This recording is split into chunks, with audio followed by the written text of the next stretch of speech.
Carolina. And that's certainly true for this commission, which is small and mighty because all of you are so good at collaborating with other folks around the state or at the Smithsonian Institution or wherever. And so your impact across the state is so broad and so deep. I just want to congratulate you for that.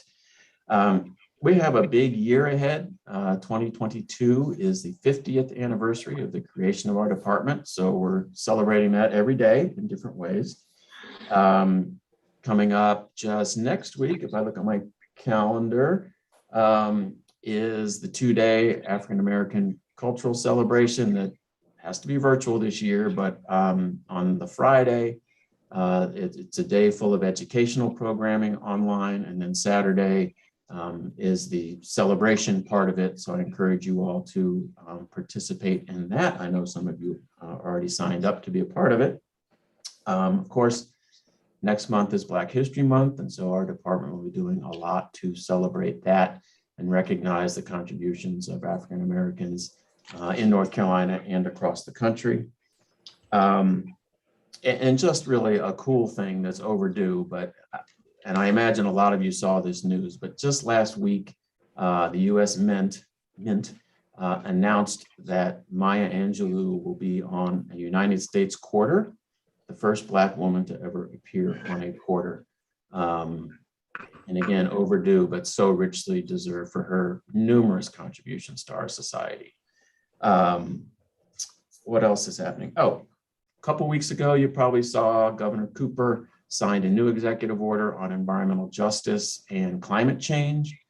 And that's a really important document he signed, and it includes instructions to all of his departments to really step up their game to ensure that we create and provide environmental justice to communities throughout the state.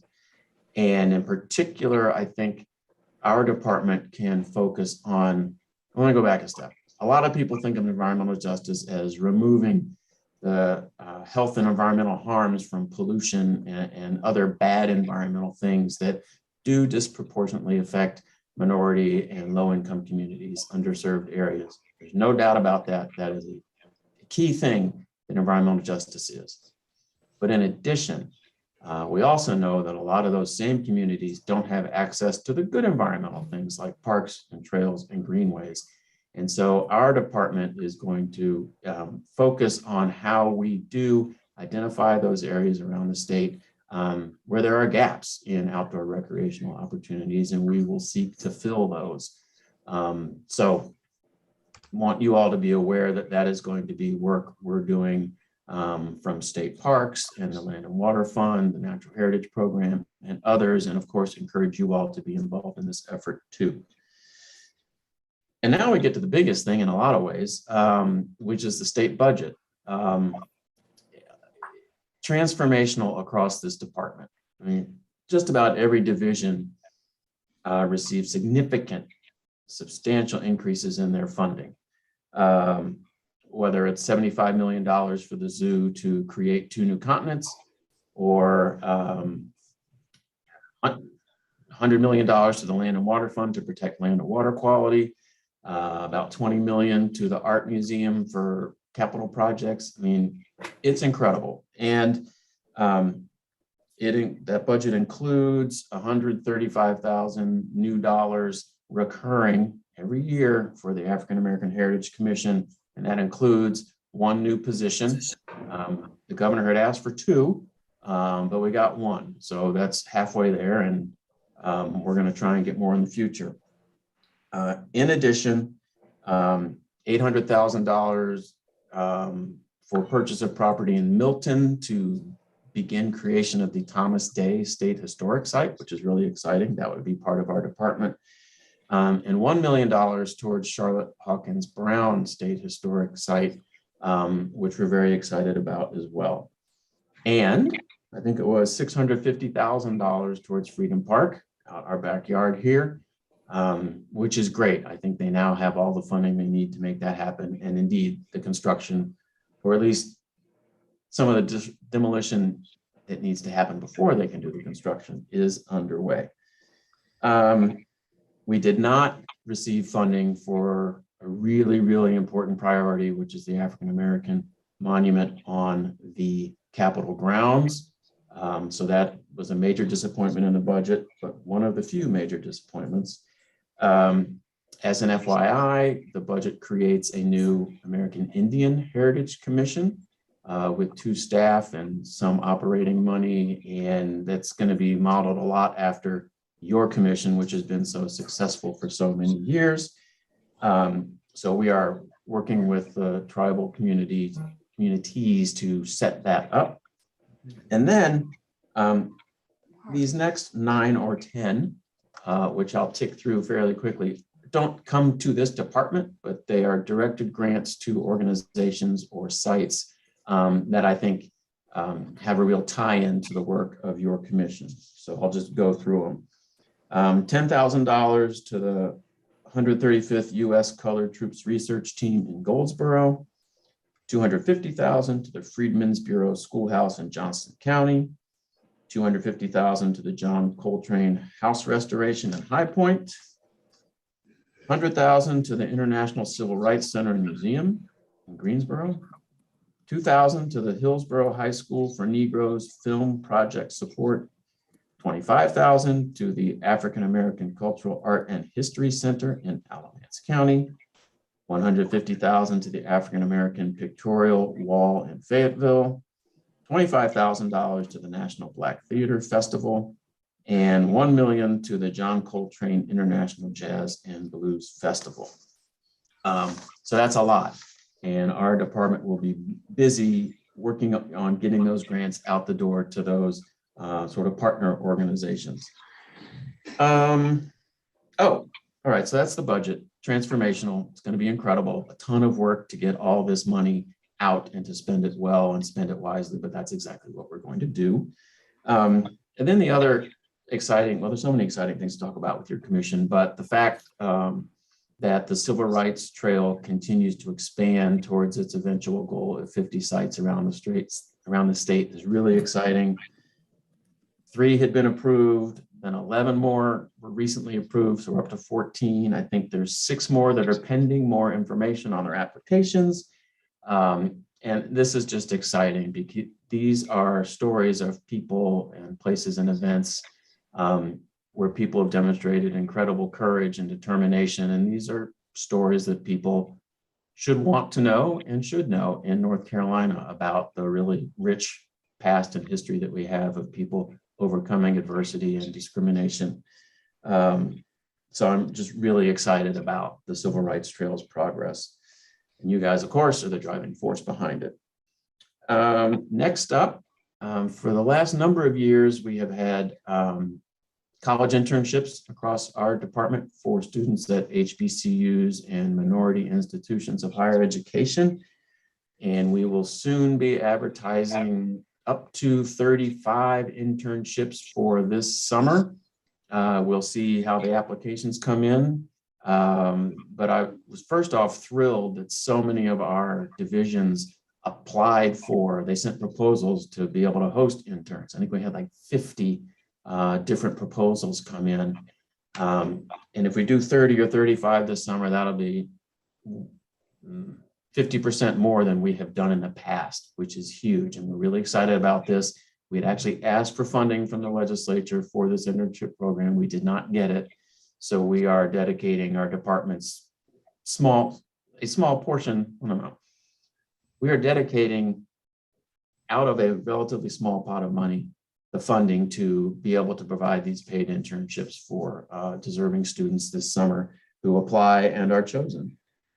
The next thing, the Race Are We So Different exhibit continues to make progress over at the Science Museum in 2 ways. One is the original very large physical exhibit is being reworked. So progress is being made on that. And we're going to have a series of smaller pop-up versions of that that can travel around the state, and people will be able to go to the website and learn more with the little QR code thing if they see one of the pop-up exhibits. And so we're trying to, in the very near future, get these sites up around the state at some of our buildings, but also local libraries, community centers, whatever. It's not going to happen overnight, but we're making good progress on that at the Science Museum. And then I'll come back to what I started with, which is the noise outside. And actually, they haven't been making any since I started talking. But there have been workers out there since last week, I think. They started on the 5th. And so that's really encouraging.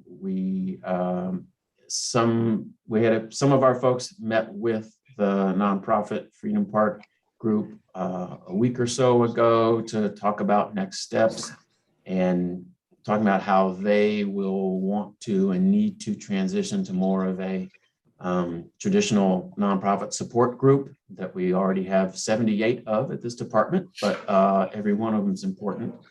And so we're having those discussions with them and how they will transition once this project is done. We'll of course be relying on you all to provide guidance and assistance in terms of programming once the monument is built. So there's a lot going on. Some of us are meeting with some of their board members later today to talk about sort of construction schedule and what's going to happen where. So, a lot of progress going on there. We're all very excited about it because this has been a work that people have been involved with for years and years, and it's great to see that it's definitely going to happen. So I think that's all the updates we have from there's 100 other updates, but I know you have a tight agenda, so I'll stop. But anyway, thank you for having me. Thank you for doing the incredible job you all do at the commission, both staff and commission members. You're an amazing team, and we're lucky to have you all part of this department. Thank you. Thank you so much, Secretary Wilson, and thank you for not just uplifting the African American Heritage Commission, but uplifting all the other divisions within the Department of Natural and Cultural Resources. We are so grateful to have you at the helm of our leadership for the department. Thank you. Before we move on, I do want to acknowledge that we do have one of our commissioners who has joined on, so we want to make sure that we formally add her to our roll. Dr. McKisson, if you can note that you are present for us, please.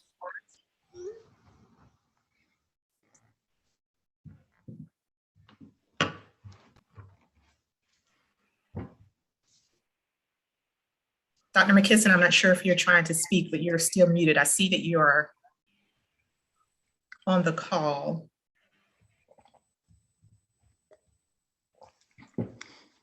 Okay. We do see her present. So hopefully when she is able to be audible, she'll note that, that she is here. And I've gotten a note as well that Reverend Crawford will be joining us at 1:15. So once he joins us, we'll formally acknowledge him to add to our roll call as well. Okay. And we will move on to the next item on our agenda. And again, as we are continuing to participate in this virtual call, and we do have participants live streaming in, as we speak, if we can announce ourselves so that that can be noted and addressed so that those visual participants will be able to identify ourselves as we speak. We are joined today again by additional leadership within the department. We have our Chief Deputy, Stacy Meyer, who again is here on behalf of our Deputy Secretary, Tracy Burns, and will be joined by our Deputy Secretary, Dr. Darren Waters, who leads our Office of Archives and History, to formally welcome our new commissioners.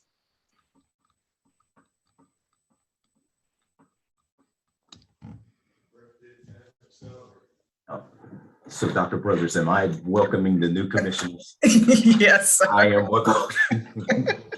Well, look, first of all, let me just say that it is a pleasure to be here with you all today. And as Secretary Wilson mentioned, one of the great honors that I had early on was to be a member of the inaugural African American Heritage Commission and to serve on that commission. And so I hope we left you all with a good body of work to continue to build upon.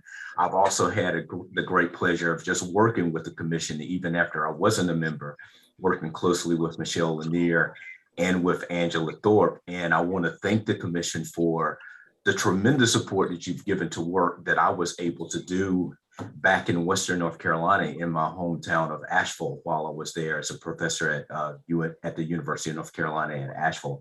I mean, each year, I think, Angela, you all supported the work that we were doing there around the history of African Americans in that region.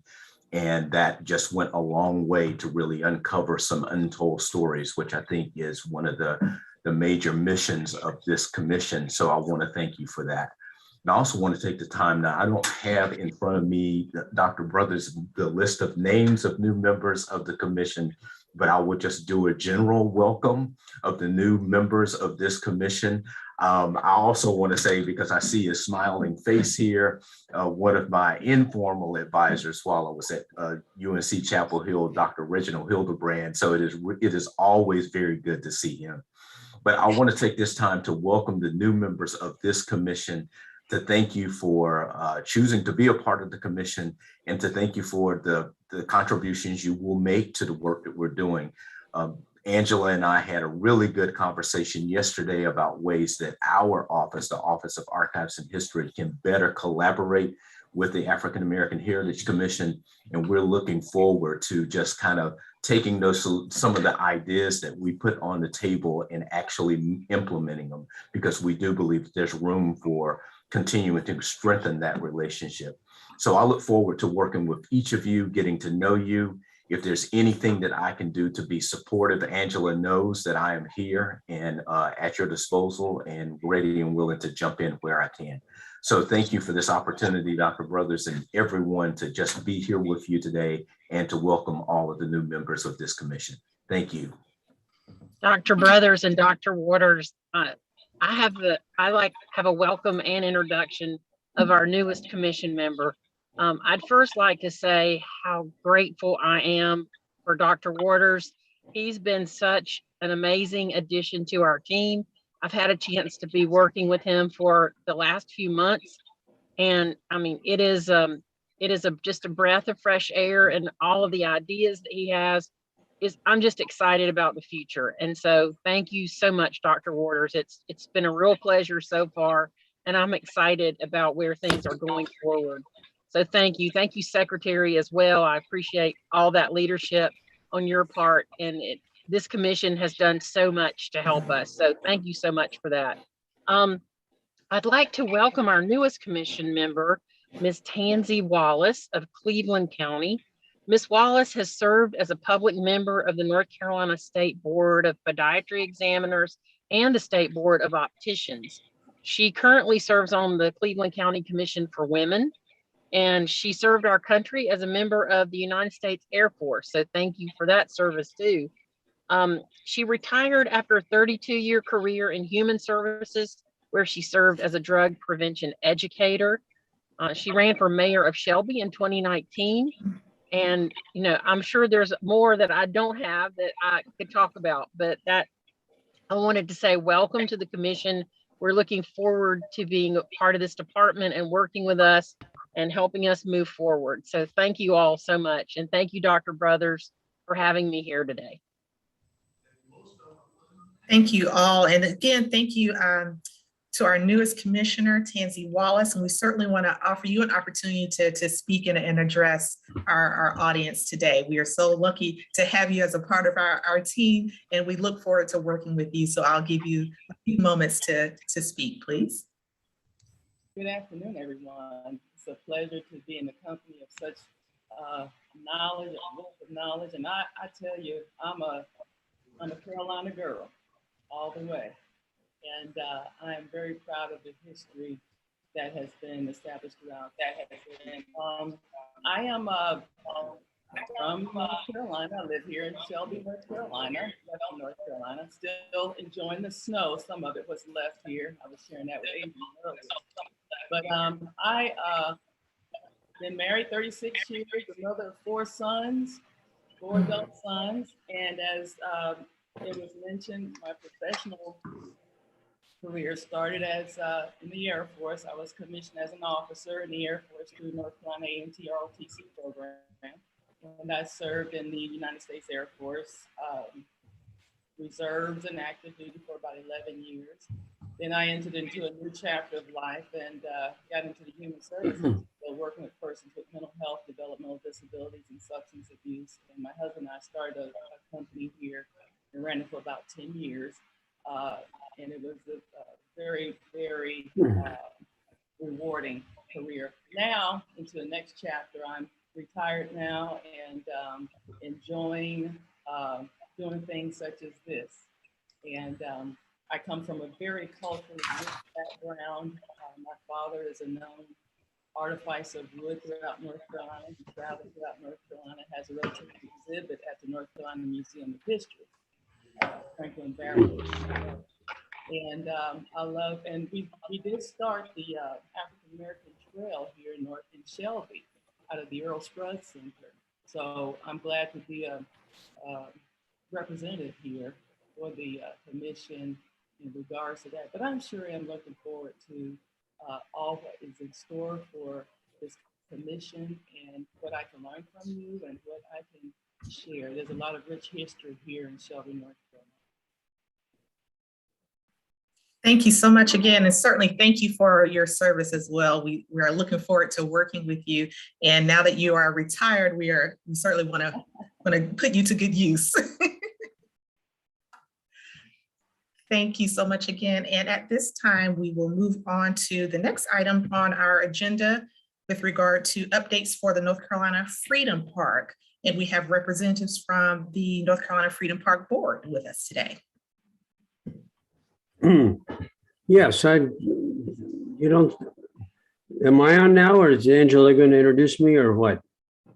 You were just introduced by Dr. Brothers, who's chairing the meeting, David. We can hear you. Okay, I don't see my picture on there. You see my face?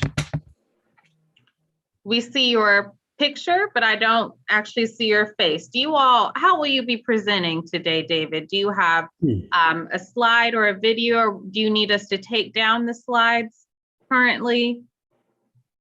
Well, we're going to have 3 sections to our presentation, which is not going to be very long, but I'll say a few words about the history and development of the project.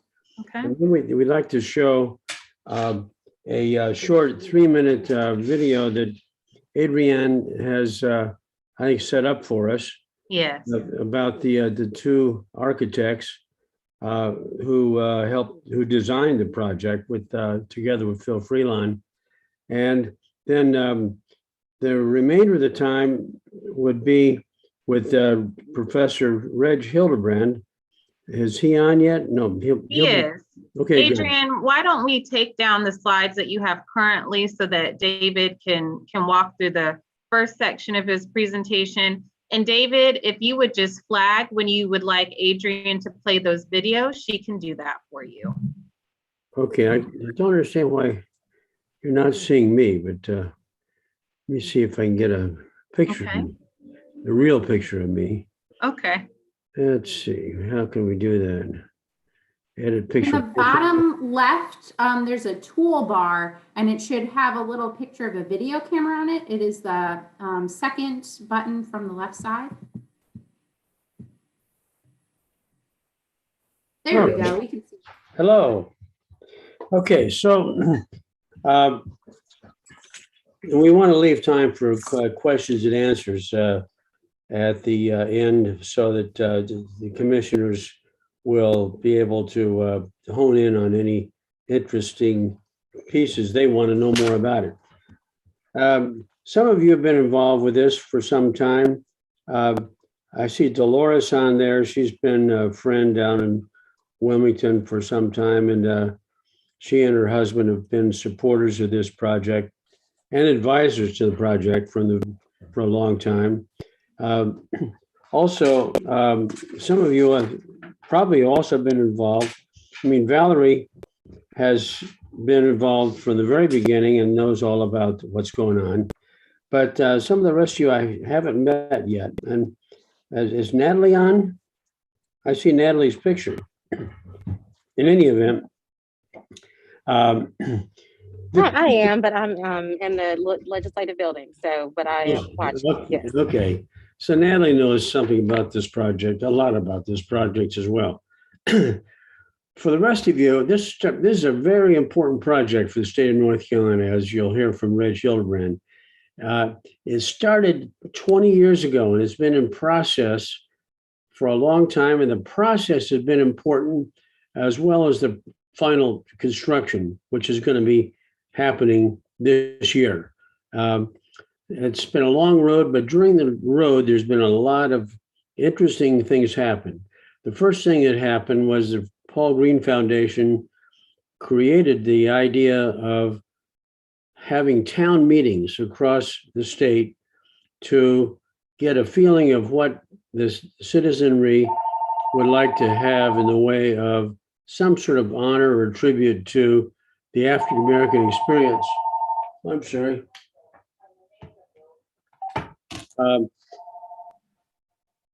The idea was that North Carolina is a very important state from the standpoint of African American involvement and heritage as well. I mean, that's the reason you exist, is for the heritage and of the African American community of the state, and so that the result of these town meetings was very interesting with all sorts of ideas, but the main idea was some sort of very special landmark to be created in the city of Raleigh, the capital city, near the museums, where all the 300,000 school kids come every year by bus from all over the state to see the workings of government, the state legislature, the Museum of History, Museum of Science.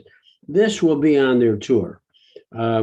This will be an important part of their tour because they'll be learning something about Black history through the lens of people who have spoken about freedom and liberty and justice over the years. And let me get to the point that politically, this has been very well received by now 4 governors have all endorsed it. A number of secretaries of cultural resources and DOA. The legislature has, back in the 2008, provided some money with Alma Adams being a champion of the project and Dan Blue also being another champion. But more recently, the Republican-led legislature has appropriated first $1.5 million to support the project, and then another $650,000. So there's been a significant political support for this project. Now, on the other side, there's been a lot of private support as well. Primarily from foundations, banks, credit unions, businesses, and individuals. The primary supporter of this project now, we would say, is the Andrew W. Mellon Foundation, who provided a $1.9 million grant as part of its monuments recognition and program. And so we're one of the highlighted projects of the Andrew W. Mellon Foundation. But I have to also mention that the State Employees Credit Union and the local government federal credit union both were early supporters with substantial grants to make this thing happen. And along the way, there's been almost every significant foundation in North Carolina has been on board.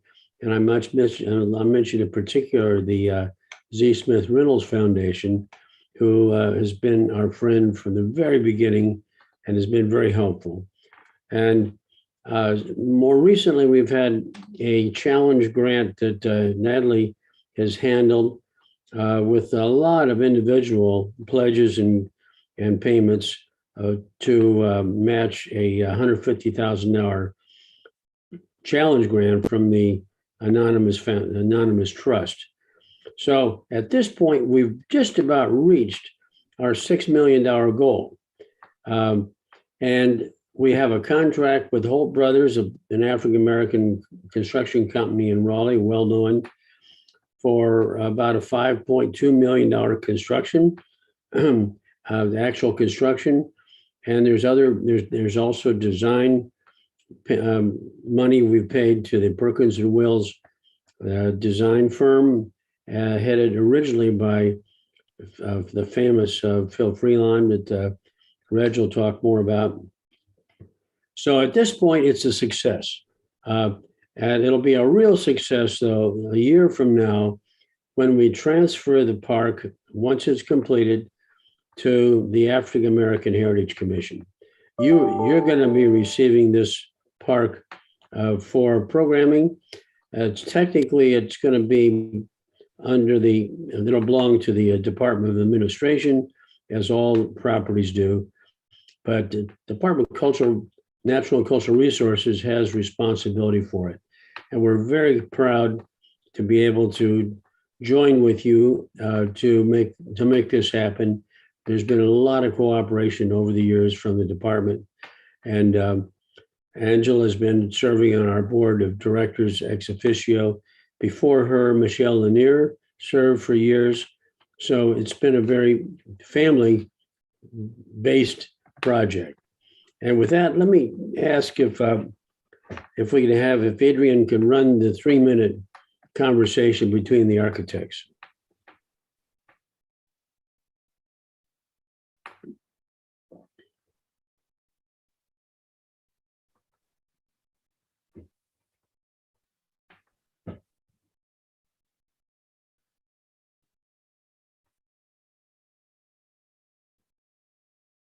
Is there audio?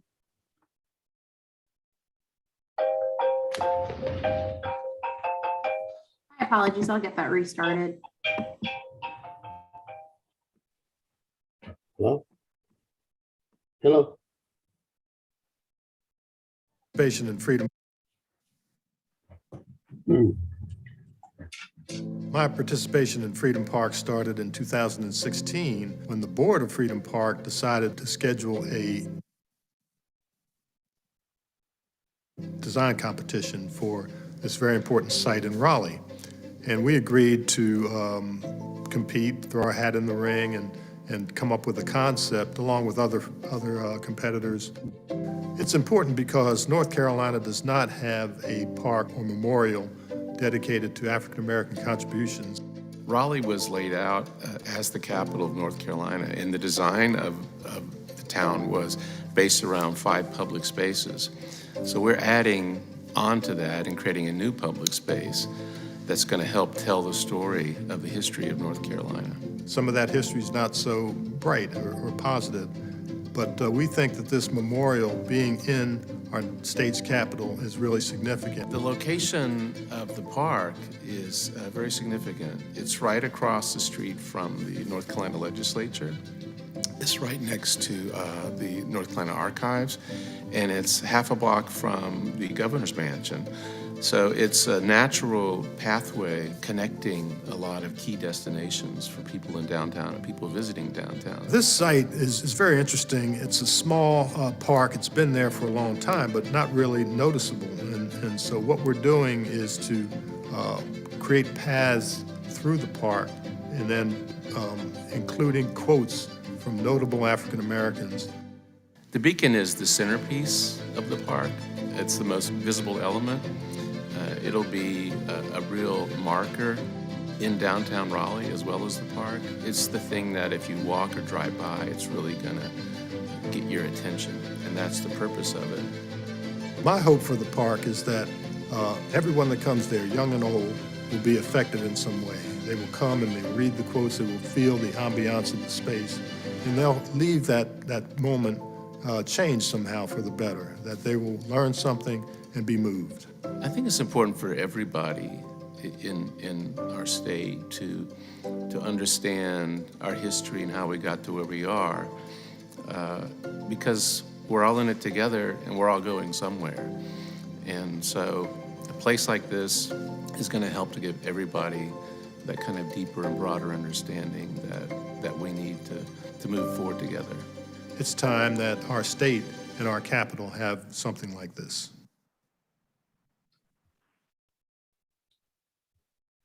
So Reg Hildebrand. Dr. Hildebrand, can you take it from here? I'd be glad to try. It's always sort of touching to see that video. As you know, Phil Freelon, when he took on this project and he said he was willing to compete, it's not like anybody was going to do something over him. He, at a time when he had just completed the museum in Washington and was already world-renowned before that and could have worked on anything.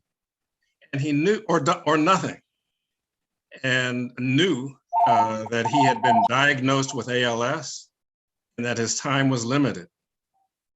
And he chose to invest himself in this project and handled all of those days. When you saw him in the video, he was on one of those scooters that lost his ability to walk on his own. And we had very much hoped that he would have been around for the dedication, but it sort of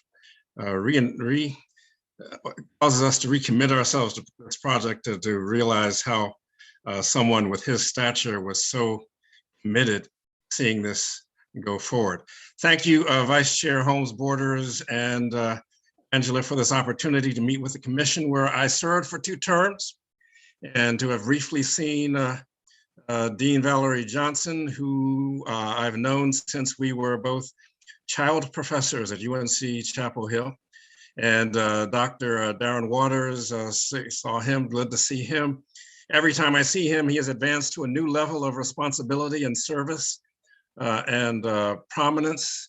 Ms. Rhodes, very good to see you again, and thank you for your helping us back when there appeared to be no reason to keep holding on, to see this day come. Reverend Crawford won't remember it when he comes on, but one of the very best meetings of the commission I experienced when we met at his church, and he fed us and his wife sang, and we all had a fine time. Thank you all for the great work that the commission has been doing since your founding in 2008, nearly a decade and a half ago. When we began working on the North Carolina Freedom Park back in 2002, the commission had not yet been founded. I was not a part of it at the beginning, but I have been a part of it for almost all of its history, serving as chair of the site selection committee, co-chair of the board for several years with my good friend Jim Clark, chair of the Historians Advisory Committee, and as a member of the committee that selected the quotes. And I have made many, many, many, many appeals for funding to individuals, businesses, foundations, and legislators, along with David Warren, who you met, our co-chair, who lives and breathes this project. Along the way, I've had a chance to collaborate with historians like Freddie Parker, Michelle Lanier, Andre Vaughn, the late Ray Gavins, Florinda Bryant Brown, David Denard, David Sazelski, Tim Tyson, and with Reggie Hodges, the remarkable and very capable former head of the Durham Literacy Center, and the great John Hope Franklin, who was the founding president of our advisory board, and the legendary Phil Freelon. Working with Freedom Park has been a great experience and opportunity, all of which is to say that what happens to this project means a great deal to me. And I am happy, relieved, and proud that it will be entrusted to you. And I'll tell you a little more about why I am so glad about that in just a minute. But first, just to be clear, let me tell you a little bit about what Freedom Park is.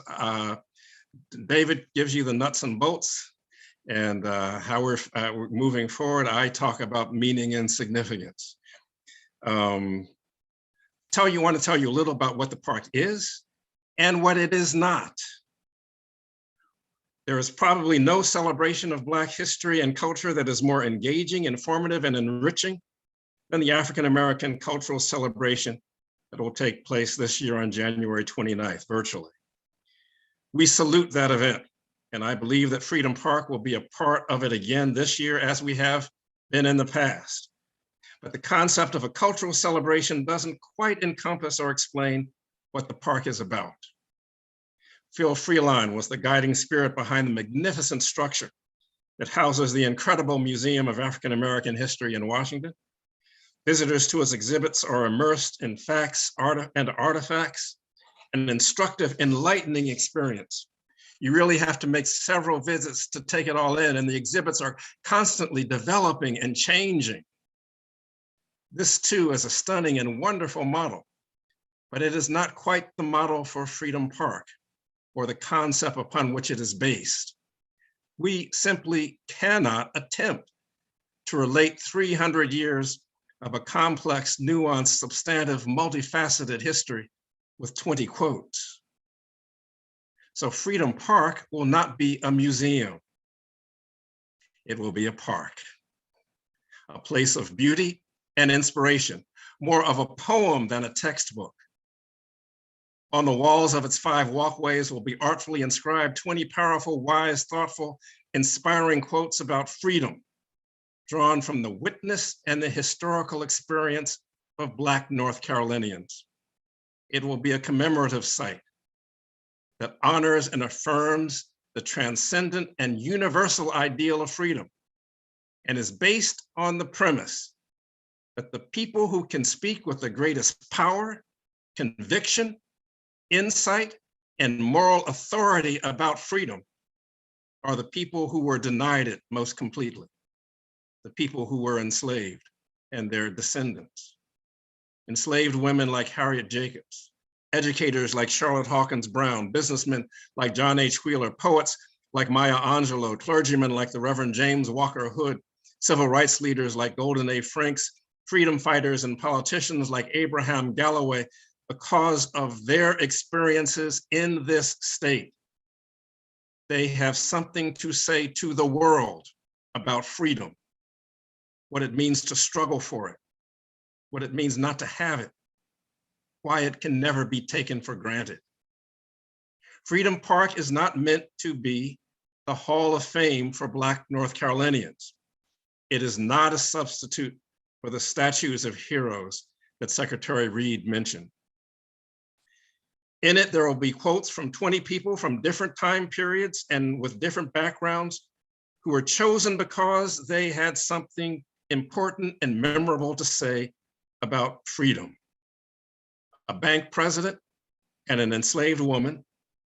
In Freedom Park, they will be forever in conversation with each other across time and circumstance, because as Black people, despite their different backgrounds, they share a distinctive relationship with freedom and the struggle for freedom, along with 18 other individuals who will be speaking to every visitor to the park, whatever their background may be. As a mother and an enslaved woman, Harriet Jacobs will tell visitors that being denied freedom made women particularly vulnerable. And her words will remind visitors that it still does. A past president of Mechanics and Farmers Bank, John H. Wheeler, will offer advice both to people who think they have it made and to people who are on the verge of giving up. His quote is, "The battle for freedom begins every morning." And from his position in Freedom Park, Abraham Galloway will look to the future and to the young. His quote, "I'm looking for the rising generation." Whenever someone of any background begins to take freedom for granted or to become discouraged in its pursuit, all they will need to do is to take a walk through Freedom Park. Dr. Du Bois might have been describing North Carolina Freedom Park when he wrote, "Herein, the longing of Black people must have respect. The rich and bitter depth of their experience may give the world new points of view and make their living and doing, their humanity and wisdom precious to all human hearts." And symbolically, Freedom Park will say that the state of North Carolina is playing a leading role in defining what it means to be a Southerner in the 21st century. It affirms through public art in a very prominent public space that it embraces and respects a history that it once discounted and disregarded. And it says very powerfully that although it once defended slavery, it now celebrates freedom. The 40-foot illuminated sculpture at the center of the park will be called the Beacon of Freedom, and it will become an icon for the state of North Carolina. Expect to see it on lapel pins and postcards and on license plates. That beacon will give us all a reason to look up. This is a legacy project, something you can put your hands on and invest yourselves in, something that you know will still be inspiring and instructing people 100 years from now. That's why I'm glad that Freedom Park will be entrusted to you, that this commission will become the stewards of the voices of freedom, that you will make sure that those voices will always be heard, and that the people who spoke those words will always be respected. You will be creative. You will be resourceful. With the help and support of the Friends of the Park organization that David can tell you about, you will make Freedom Park a very important place and a living space. I would feel even better if I knew that Angela Thorpe would be the director of the commission for the next 50 years, and that Valerie Johnson would remain its chair for that time period, and that in the future, all of their requests for funding and for staff and programming would be happily complied with by future governors and future legislatures. But that may be too much to ask. So for now, I will just keep the faith and thank you all in advance for the important role that you will play as the stewards of Freedom Park. Thank you.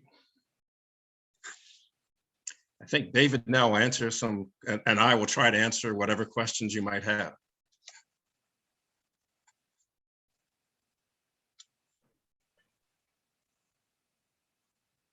I know that we are limited with time, but we certainly wanted to thank all of you so much for lending your time, your talents, and especially to the treasure that we know to be Freedom Park. Thank you so much for lending the overview and significance of this wonderful built environment that will be behind our building within the Department of Natural and Cultural Resources. We are so blessed not just to be a part of this overall department, but to be a part of this overall initiative that we know that people from across the world will come and visit. So thank you so much for all that you are doing, what you've done, and will continue to do for this overall initiative. We appreciate you so much. Did we want to allow you an opportunity to share any hopes that you may have in terms of activating the park at this time before we move on? We certainly wanted to make sure that we give an opportunity to mention that. Any programs you might have in mind, performances? Vice Chair Brothers, I think we'd just like to take any questions that you might have. Okay. Yeah, so to build upon that, I think it's important for our commissioners to understand, if at all possible, what are your hopes for the future of the park? So you will be turning the park over to us to steward it, but what does that look like? Are you all interested in having programs in the park, performances, pool groups, tours? If you could talk us through that, that would be very helpful for our commissioners to understand. Vice Chair Brothers, I guess that's what you would ask me before. I'll try and do it again. I will get it by the second time always. So let me say a few things and turn it over to David. Angela, everything that you listed, yes, that's what we want. Particularly during the first year when we are establishing the narrative of what this park is about, and establishing the kind of experiences that people can have at the park. We've mentioned there will be these 20 quote. What would be wonderful would be, and this will require funding and staff.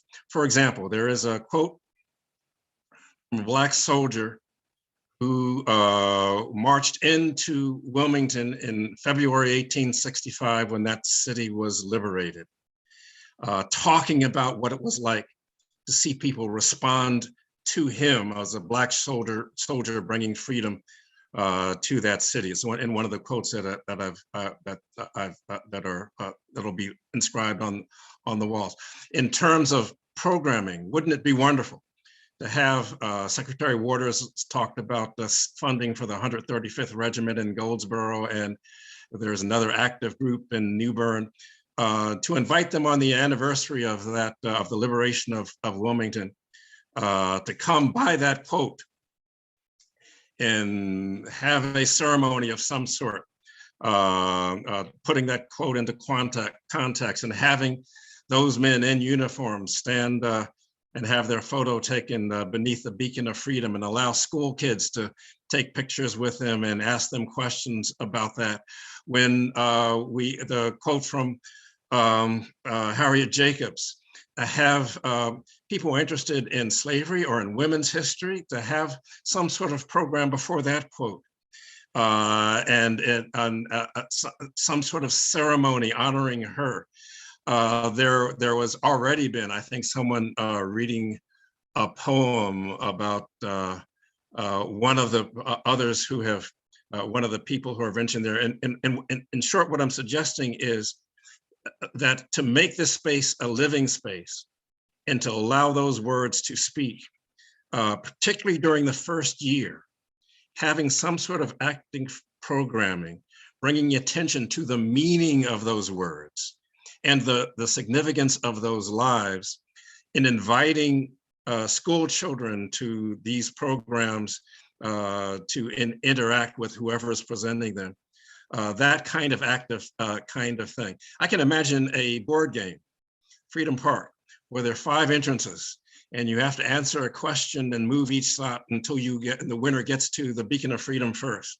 Those kinds of things you will be able to do. All of them require, Angela, that's a lot of work, a lot of coordinating, and a lot of getting people to participate, and a lot of inviting church groups and social groups to come, and school groups to come. And so we are hoping and will be supportive of your efforts to get funding for those kinds of things. Those are the kind of things we would like to see happen. I don't want to belabor this, but you get a sense of what I'm talking about. And in addition, this will be a wonderful space just for all sorts of things.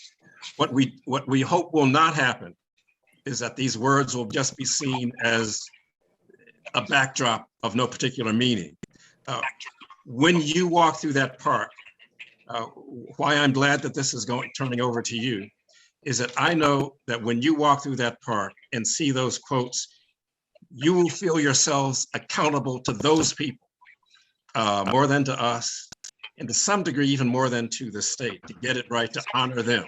A lot of other things can happen that may have nothing to do with them, but that should always be first and foremost the place where they are given agency to speak to the future about freedom.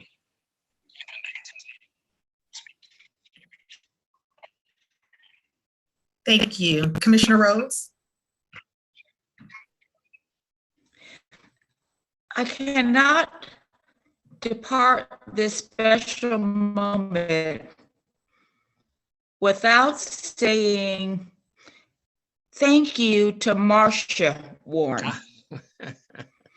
Back in 2002, she kept the forces going behind David. She wouldn't let up. And I just think that we all need to know that behind David was a wonderful woman named Marsha Warren. I would Thank just, you, David. Thank you, Marsha. Ms. Rose, I just add to that, and she wasn't always behind him.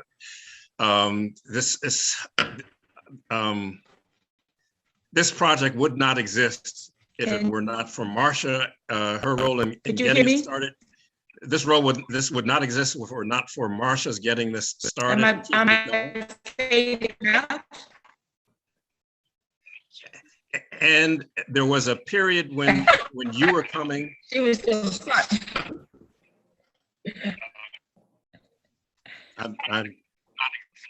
I'm technologically incompetent. I don't know what's happening, but I hope people can hear me.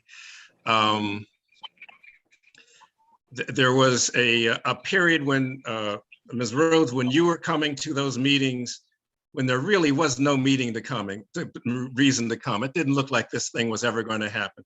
But Marsha didn't give up hope, and she kept things going. And there was a transition period when people had encouraged us to just call it quits, to say we'd done the best we could and to give up. And that's when David came in and picked it up and kept it going as he still does. So I'm just seconding what you said. And David is muted. I'm not sure if he's trying to say something or not.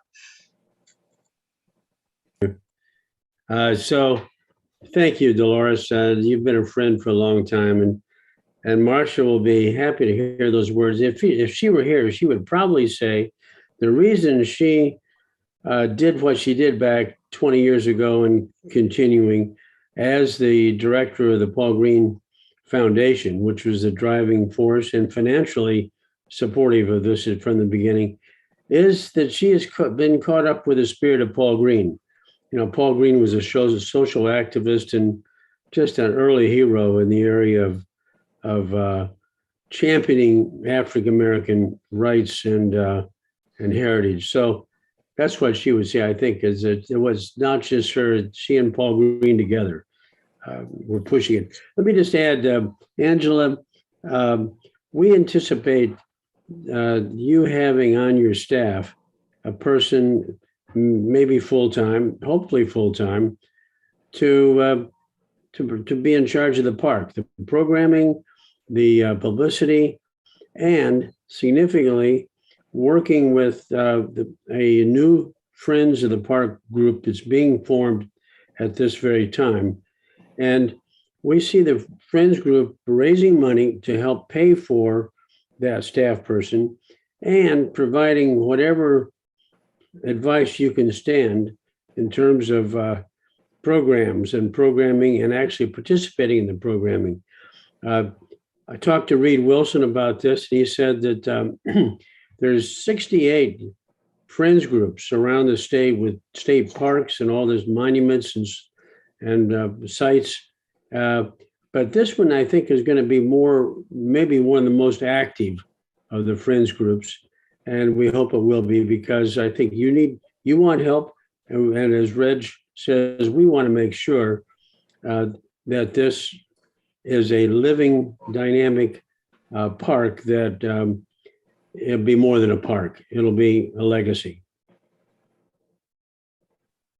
Thank you for that, David. And I think that you, that Dr. Hildebrand, and that Senator Murdoch, you're sitting there behind the scenes, but we know how you've worked with both of these gentlemen to kind of formulate these concepts. This is an incredibly thorough overview for our commissioners as we think about what is it going to look like to absorb the commission's first physical resource. This is going to be a new journey for us. So again, thank you for providing us with all of these pieces that we can start to think through as a collective. We really appreciate it. We're not going away. We'll be with you for the next 50 We know.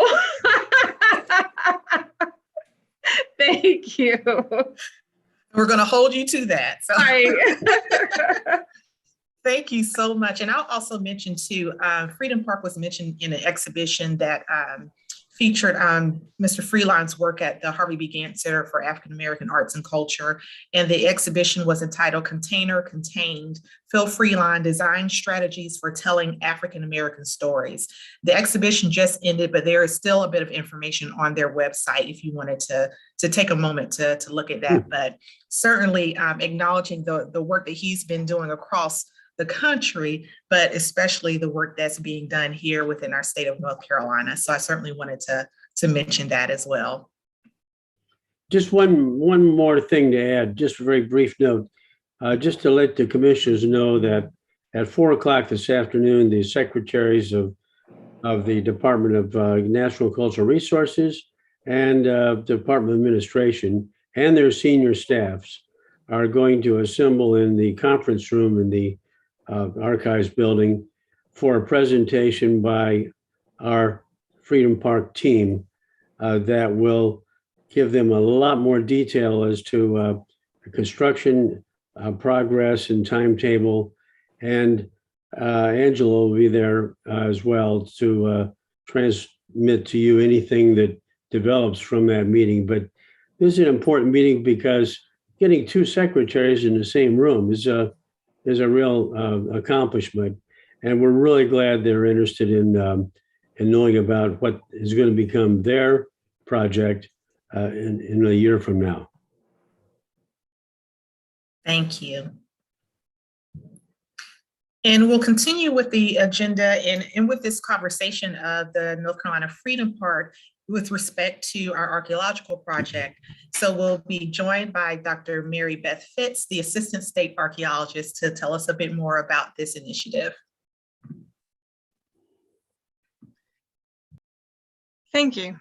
I'm going to go ahead and share my screen because I have a presentation for you.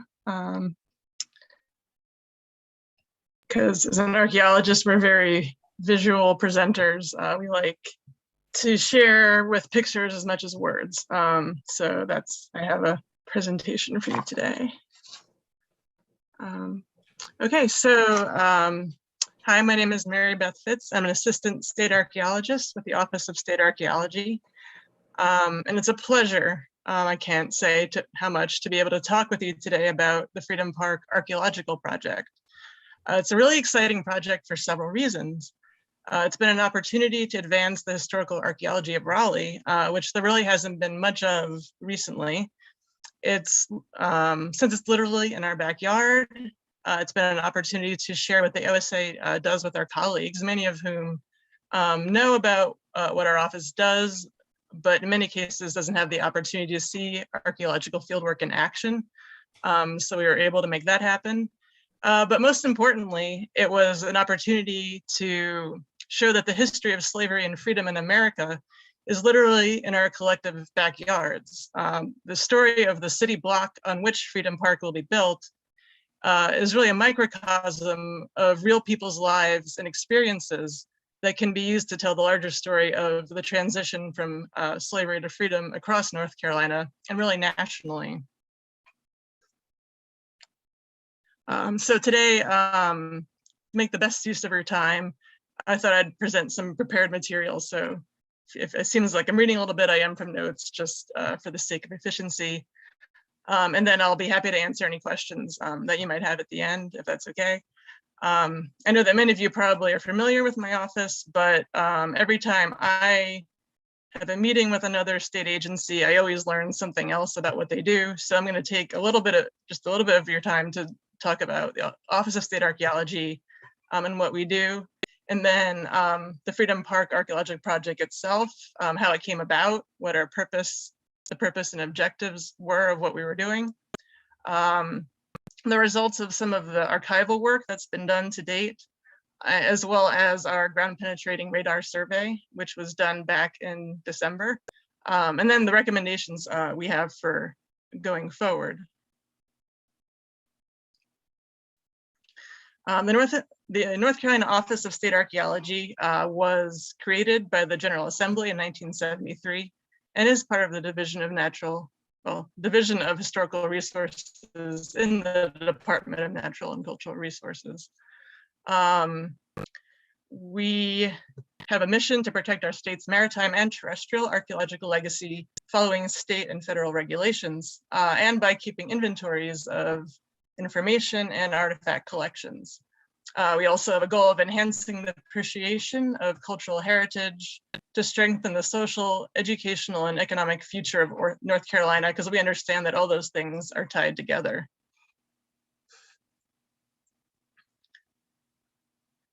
We have 5 offices across the state. So our main office is in Raleigh, and we have an artifact curation facility that's down the street on Lane Street. We also have an outpost in Asheville, and then our underwater branch is in Curie Beach. And in Greenville, we have a partnership with ECU, where we have a facility for curating archaeological materials excavated from the Queen Anne's Revenge shipwreck, which is Blackbeard's ship, is how most people know it.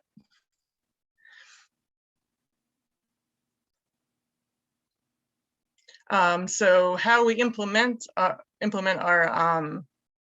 our mission is to have state and federal laws that we advise using, and then we have provide professional services to state and local government agencies, and then do additional public education and outreach.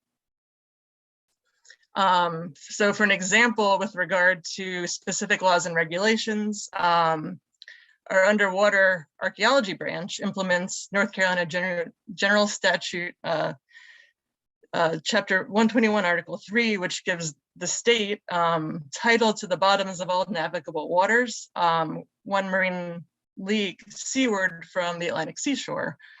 This extends up our rivers and lakes as well. So this is protecting a diverse range of underwater archaeological sites from American Indian canoes and fish weirs and rivers to shipwrecks as well. We also have a cemetery program that is directly associated with implementing North Carolina General Human Burial and Skeletal Remains Protection Act, which is NCGS Chapter 70, Article 3.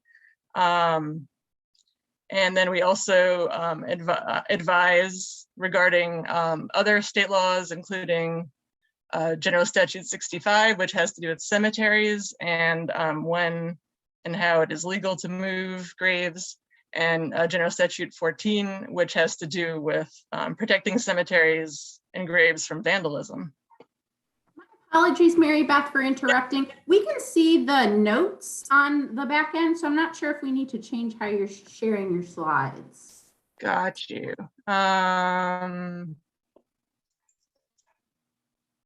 Yeah, I can see. Let's see. That's good. That works for us if that works for you. Sorry about that. That's a little bigger. Thank you. Thank you for letting me know. So in addition to implementing those laws, as I mentioned, we maintain a lot of information in order to keep track of all the archaeological sites and cemeteries across the state. We maintain a library of reports and archaeological site and cemetery information. We've recorded over 50,000 archaeological sites across the state, with over 1,000 added in 2019, and even during COVID times, 700 in 2020. And as this picture indicates, and as you might expect, when I mentioned that we were founded in 1972, a lot of our information originated in paper. So we are presently digitizing all of our records. We're about halfway to digitizing our reports. A lot of that did happen during COVID, which gave us a break from some of our other activities. These numbers are always growing because we conduct compliance reviews in partnership with the State Historic Preservation Office. So we literally review thousands of projects to understand and make recommendations regarding how they might be impacted by developments. And in some cases recommend that archaeological work be done. And then the results of all that ends up in this archive. We also Educational component of what we do, it has several components. One of them is just simply answering the phone. We receive a lot of calls and emails from people across the state with questions about archaeological sites and especially cemeteries. And we advise them regarding best practices, and in some cases make site visits when that's possible. Oftentimes, maybe one of the most common things we do though is try to identify artifacts for people. We see lots of pictures of rocks, but sometimes we also do see carved stone heads. So there's a wealth of artifacts across the state that we can help people identify. We also have a public education and outreach program, which includes Archaeology Day and visits to schools and camps. Of course, while these in-person programs have been curtailed over the past couple of years, and when I was writing that, I was like, wait, is it really 2 years? Yes, which is at this point 2 whole years. We've been working to expand our online offerings, both by having a lecture series available on YouTube, and then also developing more and more online workshops, such as the Historic Cemetery Community Workshop that was actually developed in partnership with the Heritage Commission. So finally, another important aspect of what our office does is work with other agencies. So we assist local states and local governments in the stewardship of archaeological sites and cemeteries. And this is one example. It was a collaboration between state parks, the Lumbee tribe, and the Office of State Archaeology. Basically, we knew there were some archaeological sites in an area where state parks wanted to build a new visitor center. So we consulted with both parks and the Lumbee tribe to go and do an archaeological survey. It was an opportunity to not only document those places that were important to manage appropriately, but also to train our volunteers and members of state parks and also members of local community who are interested in how archaeological work is done. They were invited to come and participate. And at the end, we had a public archaeology day to share the results of what we found, and also to have educational programming for kids. So that whole project is kind of a model of how we like to work in both stewarding archaeological, doing the stewardship work that we do with archaeological resources, but really also consulting with communities as we do it, which brings me to the Freedom Park Archaeological Project. So you can see that based on what I was just talking about, this project is right in line with our mission. This project came about through conversations between our office, the African American Heritage Commission, and the State Historic Preservation Office. After reviewing maps for the plans of the park and conducting an initial review of documents like historic maps, we realized that there might be some ground disturbing activities associated with building the park that could impact unrecorded archaeological sites on the property. So we developed a proposal to kind of address the following objectives, which were to identify and document any archaeological deposits that might be impacted by building the park, but always in consultation with the Freedom Park Board, the African American Heritage Commission, the Commission of Indian Affairs, and the State Historic Preservation Office, to gather information from archives and oral accounts to interpret the history of the enslaved persons who lived on the 4-acre lot and document their post-emancipation legacies, and then to generate information and images for interpretive materials for use in Freedom Park if wanted, if desired. So that's were kind of our goals. So this is the part where I get to show some more pictures, which I'm all about.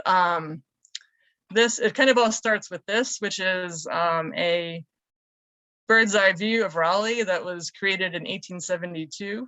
And the highlighted square in yellow is our block. It's the block bounded by Lane, Wilmington, Jones, and Blunt streets. And you can see that there's one main structure or large house on that property, and there's a series of smaller buildings as well. So this is kind of the document that clued us into the fact there might be archaeology on the property. And amazingly, many of those buildings on that 1872 map persisted for over 100 years. The main house shown in this photo was built around 1850 for Thomas Devereux Hogue. Although it's spelled H-O-G-G, the origins of this family was in Scotland. So, and there's other alternate spellings of the name. So it's apparently that Hogue was the way it's pronounced, although that might have changed over time. Indeed, research indicates that the city block was purchased by this family in 1831 for $400. It's a price of $400 per acre, which suggests at that point there was nothing built on it. The house and surrounding outbuildings were built by Dr. Hogue when he married in 1848, is what we think, to Janet Bryan. So it turns out that there is actually a lot known by about Dr. Hogue. He was appointed by Governor David Reed in 1853 to the Board of Commissioners for what was later named Dorothea Dix Hospital. He served as a Raleigh City Commissioner and invested in several infrastructure companies in Raleigh, including the Raleigh and Gaston Railroad and the Raleigh Gaslight Company. His business interests also included a planing mill and a vineyard. And during the Civil War, he served as a chief commissary in the Subsistence Department of North Carolina. And of course, all of that was not possible. He did not do that by himself. All of that work was not done by Dr. Hogue. It was done by the enslaved individuals that he owned. So the 1850 census shows that Dr. Hogue owned 18 individuals, 5 adults, and 13 children under the age of 18. And 2 of those people were classified as mulatto, which may indicate that they were of American Indian descent. So that is one of the preliminary things we kind of knew as we were designing the project, and realized that it was worth spending more time in the archives to understand the history of this parcel, and also to realize that the main dwelling that you can see in the picture that I showed earlier doesn't tell the whole story of what's happening, because obviously it's all these other small buildings that are shown on this 1903 Sanborn map that's on the left. You can see the main house or dwelling, but then there's a detached kitchen. There are 2 buildings labeled storage, something labeled a wood house, and then another small dwelling that seems to have been fronting Lane Street. And that's at 1903, right before Dr. Hogue died. And so this arrangement of buildings probably represents how they were when he was alive, or at least during Reconstruction. In the 1914 map, you can see that this was after, on the right, you can see it was after some of the property was sold after Dr. Hogue's death. But the arrangement of the buildings is still the same. Surprisingly little has otherwise changed. The main house is still there. Interestingly, the kitchen is now called a dwelling. This building that was previously called storage is suddenly called a dwelling. And then there's 2 buildings now marked as shed. The other dwelling on Lane Street is now called a dwelling/shed. And there's a cistern that's added to the layout. So if we're wondering where some of those enslaved individuals lived, some of those buildings are the likely locations. So based on that preliminary information we had, some of the research questions that seem worth thinking about is there evidence of pre-colonial American Indian use of the property? We can't really tell that from historic maps, obviously. Were any improvements made to the property after the city of Raleigh was established, but prior to the Hogues purchase? We just don't know about that period, because there aren't any good records. Archaeology is the only way to know that. Is there any evidence for changes to the layout of the buildings over time? The maps tell us some of that. And then, can any of the buildings be classified as slave quarters or workspaces? That kind of seems likely. And what happened to those individuals after emancipation? And how did the use of their property change in the 20th century? So that's kind of how the project started. Now I can present some of the information where we've gone since the beginning. And a lot of the archival research was conducted by Chris Meekins of the Historical Research and Publications Office. He did some amazing work crawling through deeds, wills, probate records, census lists, Freeman's Bureau records, city directories, newspapers. Amazing work, and really quickly he really quickly narrowed down the names of individuals who actually lived on the block, as opposed to those who might have lived or worked on other Hoag properties in Raleigh and Wake County, because we know he had all those other businesses. And we were kind of interested in, who was actually on this block. And where he started with was the 1870 census, which is, as I'm sure you're aware, one of the first times that all residents are recorded by name. So in addition to the dwelling, line 10 has Thomas Hoag and then all of the members of his family. And then following that, there are 2 additional family residences or groups that seem to be associated with the Hoag residence, and with occupations listed as gardener and domestic servants. So those seem like a good place to start and see how those individuals might be related to the Hoag family, which is what Chris did. And he, in this case, the obituaries did prove to be very useful, because oftentimes they mentioned, that an individual was in fact part of had either been enslaved in the Hoag family, or as this one of Louisa Nash reads, that she was the lifelong friend and servant in Dr. Hoag's family, of which she knew 6 generations, which doesn't say she was a slave, but clearly that is what is implied. So this was clear evidence that she was on that census list, and she is one of the people that lived in some of those outbuildings on the Freedom Park block. We can also say the name of Lucinda Hunter Curtis, whose obituary also mentioned that she was and had been with Dr. Hoag's family all of her life. So she was born in 1830. Her son, and this is again some of the work Chris has done in genealogical work, not just identifying these individuals, but then tracing their descendants. So Lucinda's son, Wiley B. Hunter, was born in 1863, went to college and worked as a U.S. mail clerk and later a public school teacher. And a third individual I just want to mention is Grace Mccauley. She was born in 1828. And again, her son, she was another one of these domestic servants that were slaves and then continued to work for the Hoag family. Her son Roger was born in 1857 and worked as a tailor in Raleigh. And this is his obituary, which describes him as a respected Negro citizen. And talks about how he was born a slave in the family of the late Dr. Thomas Hoag. So that's Grace's son. Her grandson, Lewis Mccauley, ran the Mccauley Private Hospital that was located at 513 South Wilmington Street. And her granddaughter, Rachel Mccauley, was a public school teacher. What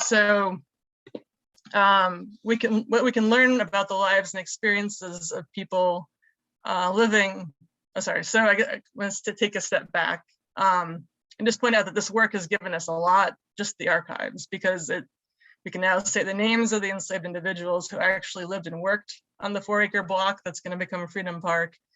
It's unclear how the lives of those who engaged in domestic work changed with emancipation, but their children clearly embrace new opportunities for economic advancement and to serve their communities. And so that's a story we're already able to articulate.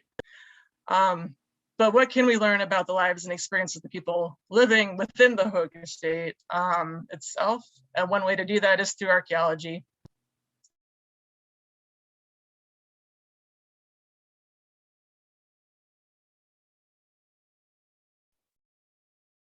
Dr. Fitz is frozen on my screen. Is she frozen on your screen as well? Okay. Yep, she's frozen for me as well.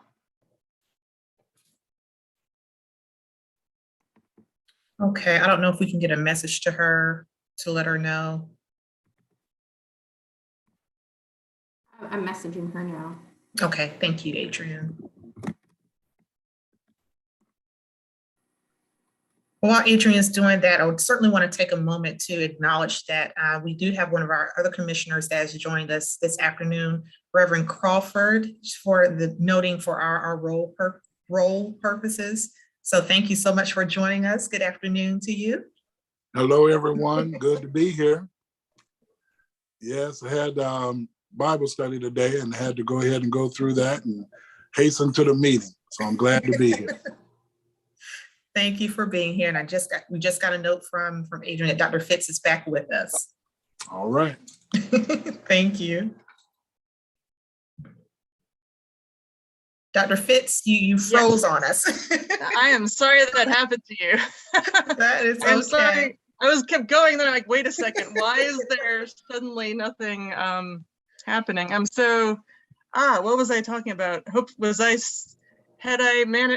I on ground penetrating radar already? Yes. Or had I been? Okay, awesome. So basically, yeah, what it is you're shooting electromagnetic waves into the ground. They're essentially like radio waves and cell phone waves, actually. Cell phone waves are roughly the same frequency as GPR waves. And they go into the ground and they bounce off underground sediments and objects. And then the antenna, and you can see this little diagram here on the right. You might have to upload your presentation again. Okay. Because when you were cut off, the presentation dropped as well. Okay, let's see. Yes, that makes sense. Sorry about that.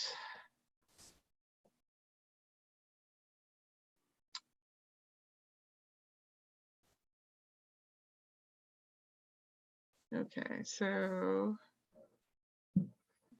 And didn't know if you want to put it to your presentation. Yeah, and now this time. View. Oh, wait, no. Oh, okay. That should be, is that presentation view? I think so. No, yes, now it is, yes. Awesome. Okay, so yeah, just wanted to point out that it's, so there's a picture on the right there, and it is essentially showing you the top of that rectangle is the ground surface. If you can imagine it, that you're looking at a cutaway of the ground, basically, and the surface is the top, and we're pulling the antenna across the top of the ground surface, and it's shooting waves into the ground that bounce off anything that might be there. And the antenna records the travel time of those waves and then how strong they are. And the computer records those reflections. So that's essentially what's happening with GPR. It's very similar to sonar and other things of that nature. So how we went about doing this is we had a sense of where we were going to do this work based on those maps I showed you earlier. Primarily in the gravel lot area that had been the gravel parking lot, because that is where most of those buildings were situated. It seems like the area where, and thankfully the area where most of, from an archaeological standpoint, where most of the ground disturbing and excavation that's going to happen to create those majestic paths for Freedom Park is going to happen in the front yard. It was the front yard of the Hogue residence, so it's unlikely. And as you saw in some of those pictures, it was essentially maintained as woods, kind of a woodland park type feel. So interestingly, that area has always kind of been a park. But the area where some people would have been more living and working is in the gravel lot area. So that's where we did this work. We do it by laying out grids because we want to, essentially we're collecting these linear transects and we want to weave them into one cohesive systematic picture. So we laid out square grids, well, rectangular and square grids to do that. And then we had everybody who is interested learn how to use the GPR. It's cool because you get to see in real time the waves as they're going into the ground and bouncing back. But after you do it for a while, it's pretty much like pushing a lawnmower. You just kind of go back and forth and collect the data.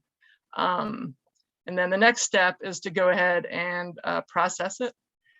So this is what the information looks like when it comes out of the machine. On the left is a picture of a 2D profile, which is again a slice into the ground, as if you're looking all the way through the ground, and you can see that there's some kind of horizontal lines going across the top that are darker and lighter, and those are the reflections of the wave. And I marked with some crosshairs here an area where you might see there's 3 or 4 or 5 of those lines, and then some of them are missing before they start up again. That's evidence of a place where there was a hole dug in the ground. In this particular instance, this is probably a hole that was dug as part of the existing drainage and sewer system for the archives and history buildings and the government records buildings. But that's essentially what something like that would look like. And then on the right is showing you those crosshairs where that dark spot is, where that hole is. So that's kind of an example of what the information actually looks like.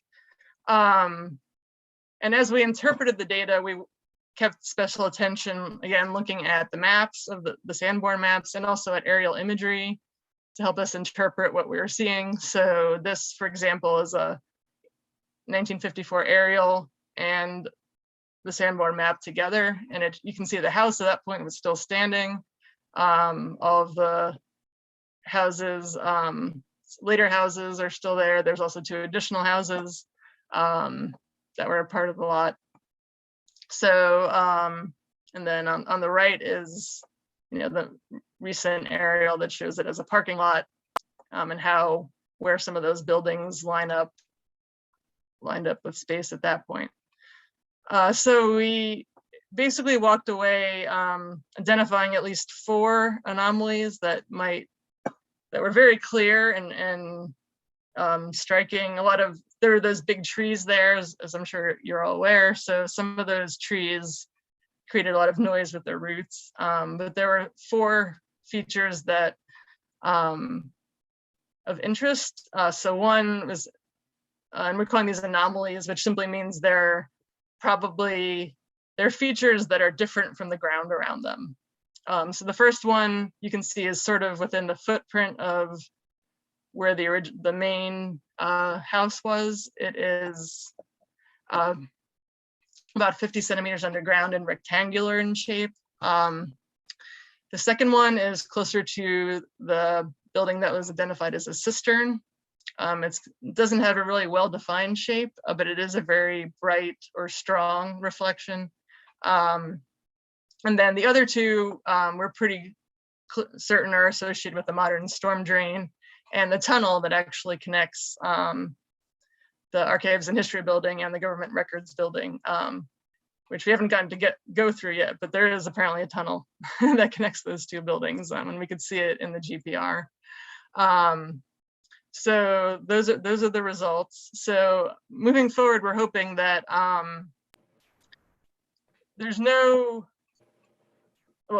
in an ideal world, most often our recommendations are to leave things as they are. Archaeological resources are finite. So essentially meaning that once they're excavated, they're excavated, or once they're dug, they're gone. that can only happen once. So we tend to recommend that if things are present and they can be preserved in place, that's the ideal situation.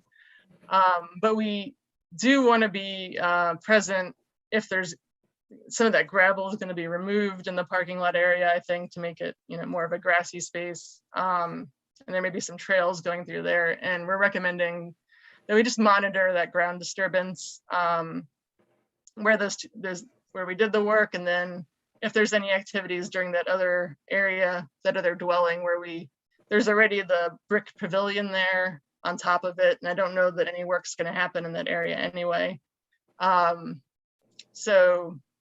that would be what would happen in that case is if there is any archaeology there, we document it, we take pictures, and then we essentially consult with the Freedom Park Board and you all to get a sense of kind of how to move forward.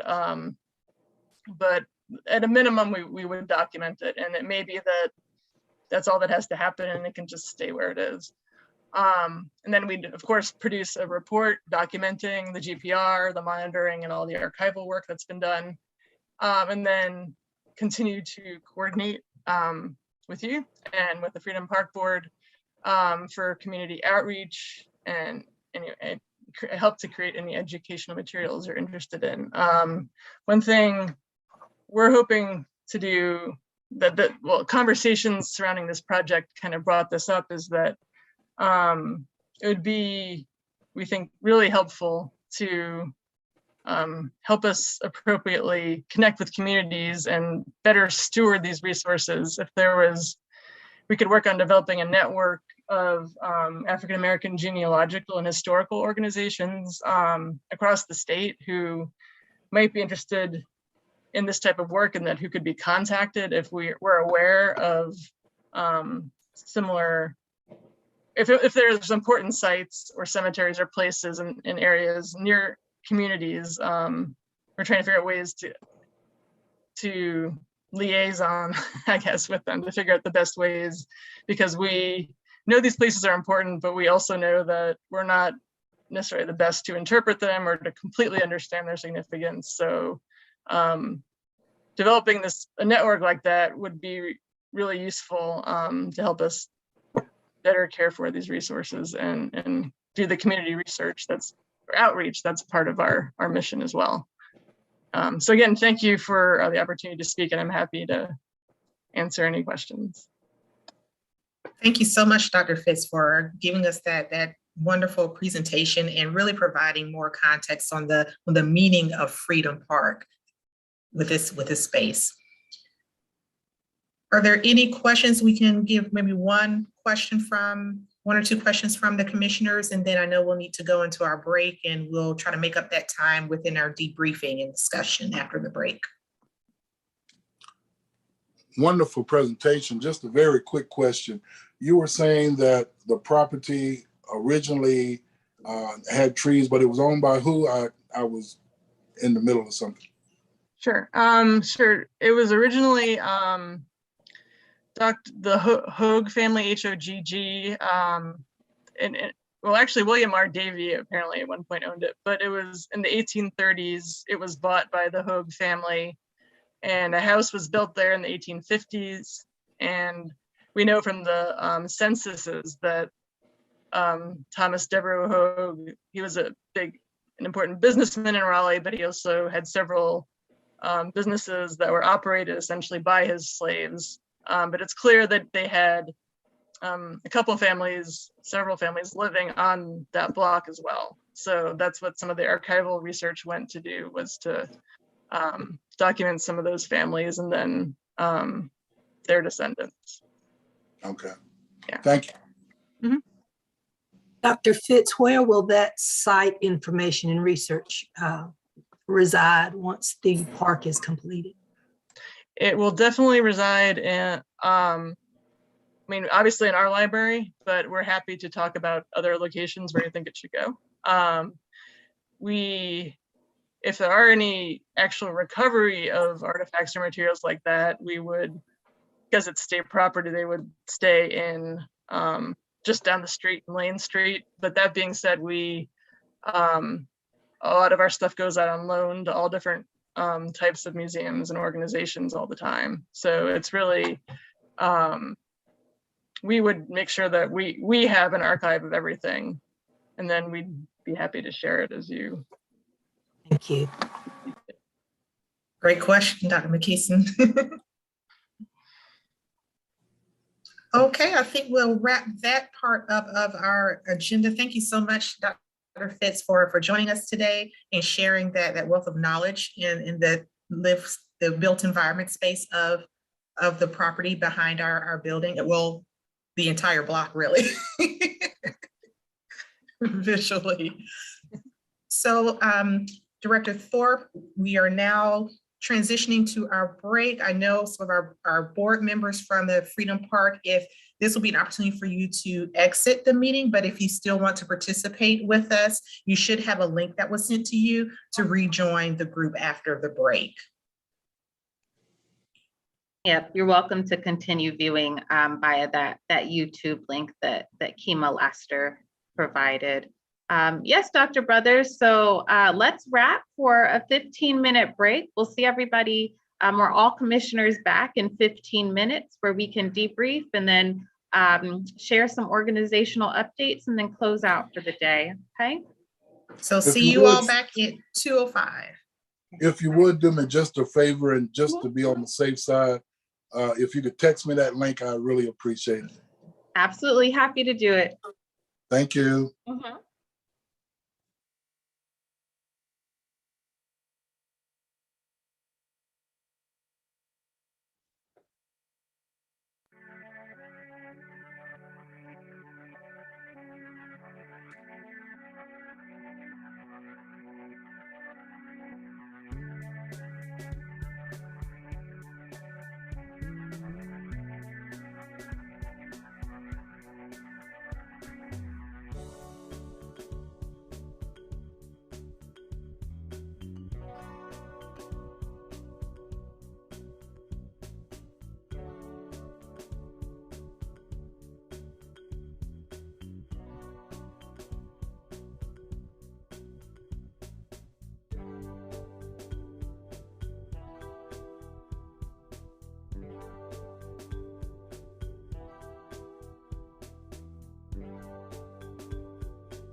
And commissioners, as you rejoin the meeting, if you can turn your cameras on to at least let us know that you are still present. And then if you need to turn it back off, we understand, but just to let us know that you're here.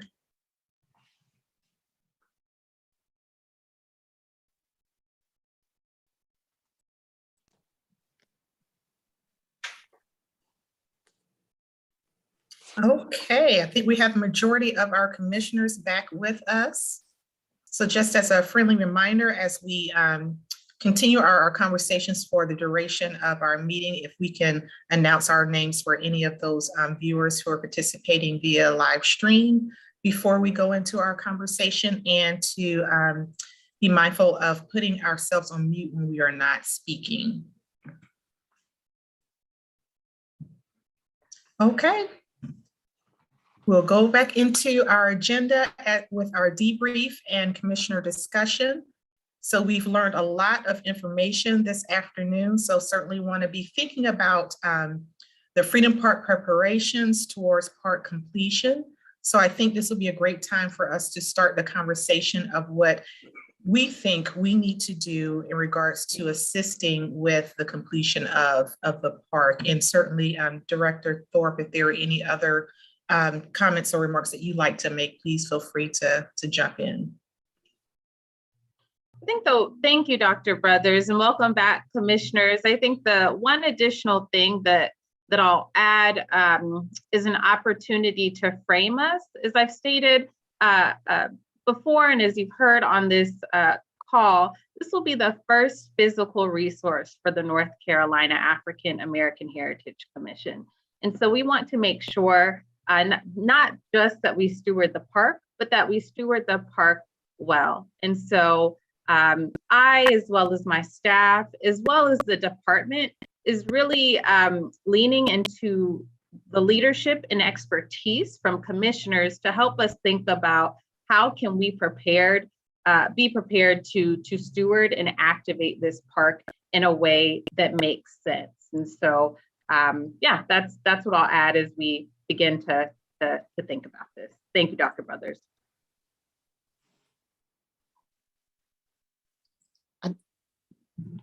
Commissioner Moore, yes, please. The floor is open for discussion. Yeah, well, I think that the first thing that we need to do is hopefully we actually recorded the statement that was made as he talked about the meaning of the park and their vision for it, because that was an amazing vision statement that I think that would be very, very helpful in terms of thinking about exactly the types of programming, how to really encourage visitors to come, what it means to people in the state, exactly how, you know, even looking at the quotes that are there. I think that is just it was an amazing speech to really think about.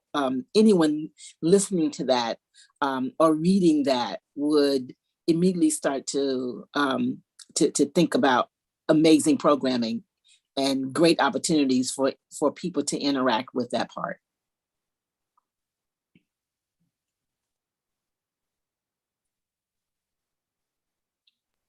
Dr. McKisson, you're muted.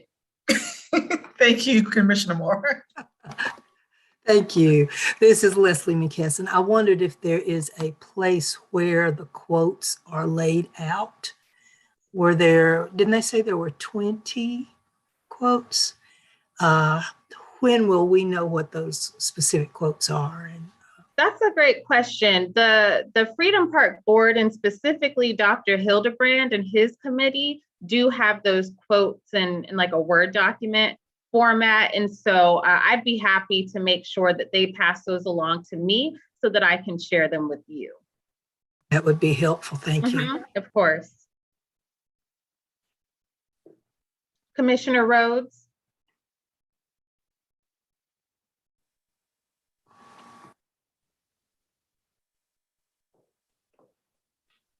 Can we add to those quotes and putting our little plaque or symbol there so we will have a lasting touch with the park? Is that me? Am I frozen? No, you're not frozen. So you're saying if we could create a space to put like the commission logo somewhere on the park.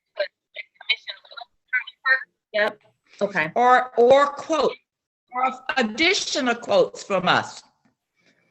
Or I want us to have some recognition that is also lasting because I see that your leadership, Dr. Thorpe, will be ongoing.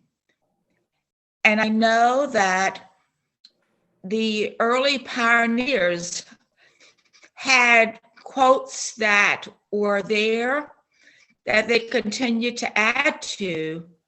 So I was thinking that this was the time for you to add on for us as an organization from the north, from us to be recognized.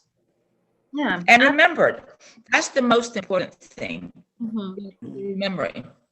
Right. And I'll add my predecessor, Michelle Lanier, who now leads North Carolina Historic Sites, worked very closely with the North Carolina Freedom Park Board to choose the quotes and to finalize the quotes that will be on the park. So the commission has had great input in selecting that final set of quotes.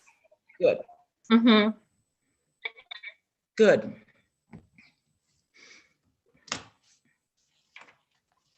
Angela, you know, if the park, I don't recall the layout, is there a place like for family gatherings, or say a family wants to have a reunion there and they can use that park as part of their history of learning about North Carolina? I don't know if there are benches or like areas for families to gather. Of course, it would have to be reserved, or people have to have it reserved where they're there, and it can just be part of their family reunion, a part of a family gathering of some sort. Yeah, that's another really interesting thought. So the way that the current layout is, it's really encouraging what I would describe as flow. So people to move through the park. There is some seating, but not necessarily enough seating for large parties to sit and gather. There will be some space in the park that will hopefully be used for things like live performances and things of that nature. But what I can do is, once again, ask the Freedom Park Board for those plans so that you all can see exactly what that layout is going to look like. But like I said, as it stands now, it's encouraging flow. One additional way to think about that is we want to make sure that the park is well connected to the other cultural resources that are in downtown Raleigh. And so right across the street, we have the North Carolina Museum of History and the North Carolina Museum of Natural Sciences. And so that could be a way to sort of marry resources and encourage people to gather in multiple spaces.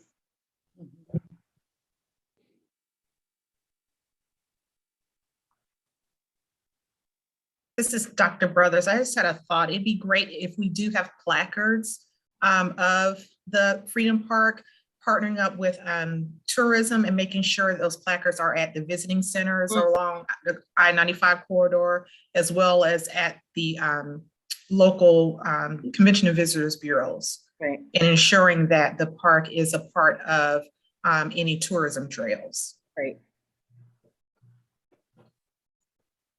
Well, I think that should be the Commission and Visitors Bureau's job, not the commission, commission's job. That as part of their selling the city and selling tourism, that this is tourist attraction. And so that should be part of what they do normally. And also in terms of because it's also part of the state government, making sure that there is signage. The Department of Transportation should be making sure that there is signage you know, on the highway announcing it, and that should just be part of what they do. Mm-hmm. It is. We just have to make sure we give them the information, the content. Okay. Okay. But they do go to all of those sites and place those placards. Okay. Quick question. I just didn't want to give the commissioner a job. That's fair. Quick question, Commissioner Crawford. One of the things that I really want to see with the Freedom Park is the same thing that I want to see with, and still want to see, on the grounds where the State House is.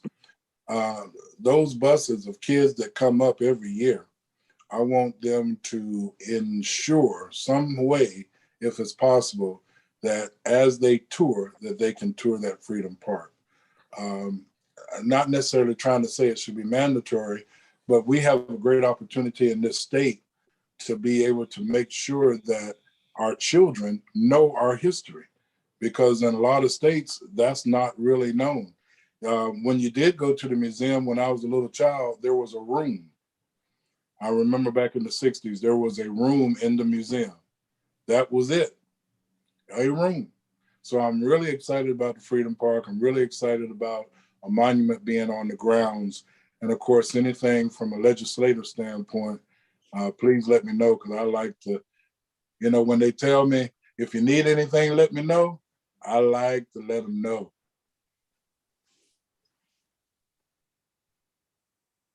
Thank you for that, Reverend Crawford. And if I may, I'd like to sort of build upon that point, as well as a point that Commissioner Moore just made. A question that I ask often when we're thinking about Freedom Park is, who's going to do the work, right?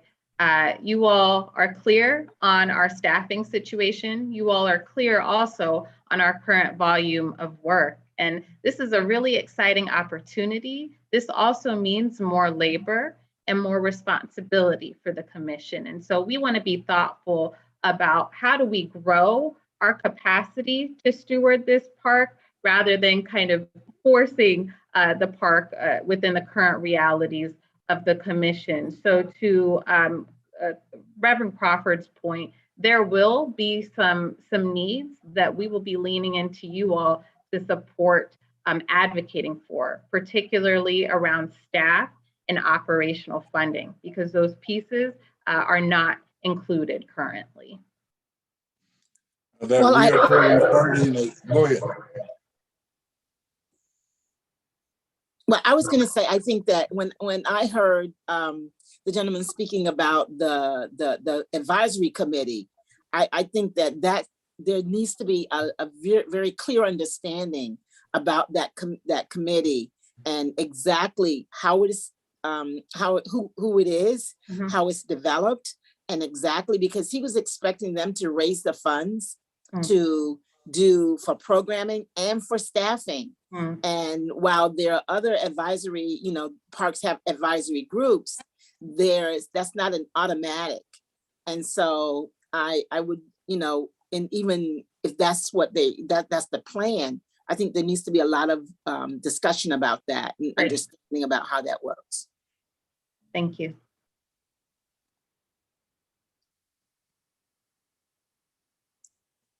Commissioner McKesson, again, I may have just missed it in the presentation, but do we have a sense when these presentations and these activities would begin, when the park will actually be open to the public? Yeah, so that's a question that is, the answer to that is still a bit nebulous, in part due to the reasons that Commissioner Moore just stated. You know, the park is currently under construction, and we envision that construction will be complete in the next 12 to 14 months. And so we can expect, again, that park to be complete likely by spring 2023. But what does it mean to open the park? That's a question that I have myself, right? Does that mean once construction is complete, we need to be ready to go, to be hosting those tours and those programs? If so, we need to work actively to prepare for that. You know, on the flip side, does this mean that next spring, the park is turned over to the state, and then we have time to figure out or some leeway or lead time to open the park. That's again, these are sort of questions that we need to explore with the larger department. Yeah. And is the funding completely done by philanthropists, the state, and whomever will give? Do we have any responsibility with the giving?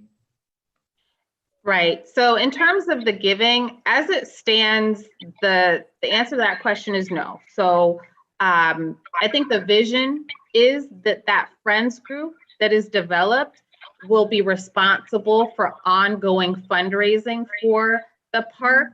However, the stated role of that friends group is still not clear. It changes every few months, right? So we've heard that friends group will be responsible for raising funds for programming for the park. We've heard that they will or will not be responsible for raising funds for staffing for the park. So again, we need to work with them to get clear, as Commissioner Moore stated, around what are the actual responsibilities of that friends group going to be. But again, the commission will not be responsible for fundraising for the park. Does that answer your question? Yes, Yes, yes, okay. it does. And the friends group has always been responsible for the fundraising, but I know it's ever so changing. And so as we were folded into this mission, I wondered what our fundraising responsibilities would be. And thank you for answering that, Dr. Thorpe. Absolutely. Yeah. And just to add another point of clarity, currently, the majority of the money that North Carolina Freedom Park Board has at their fingertips is for park construction. So to get that park completed. Right. Good. Angela, would the maintenance of the grounds, if you know, would be the responsibility of Parks and Recreation, the state? Yeah, so maintenance, that's going to be responsible, the responsibility of DOA, the Department of Administration. However, they will do basic maintenance. And so that means if, you know, the Friends group wants to put up flowers or something that is beyond the capacity of Department of Administration, the Friends group would have to be responsible for those extra maintenance pieces. And right now, as I understand it, basic maintenance means making sure that the trash is taken out and the grass is mowed and that those grounds are swept and kept clean. I wanted to what the property meant. You know, defining that. Maybe I need to get more clarification when they say stewardship of it. I heard that term used. What is, could you give me an example of what that may entail? Yes, I can. So stewardship from the current perspective, make sure that park is, a word that I like to use is activated, right? So we will be responsible for ensuring that folks are visiting the park and that folks are having an experience in the park, whether that means we're doing programs, whether that means we're arranging and organizing performances, whether we're you know, creating a tour program and managing tour groups. Again, we will be responsible for ensuring that park comes alive, and all of that takes great effort. You know, very exciting opportunity, but will be quite a bit of work in terms of labor and conception. Thank you.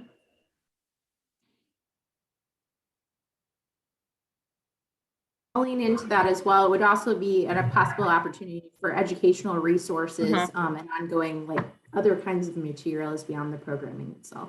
Yep.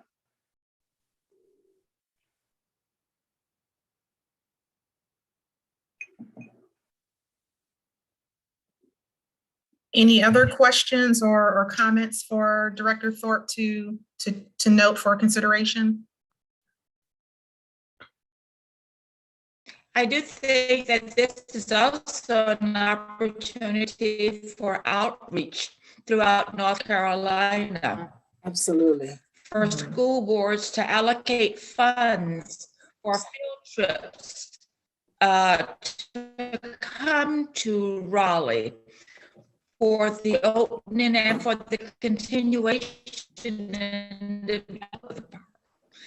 For a long time, the state has cut out so many of the field trip funds, but now with equity and inclusion and looking at what is really happening in the state, this is the opportunity for the state and for the governor to put funds out there for outreach. And that would be the segment that I think is so important. The outreach and the development and the education of students throughout North Carolina.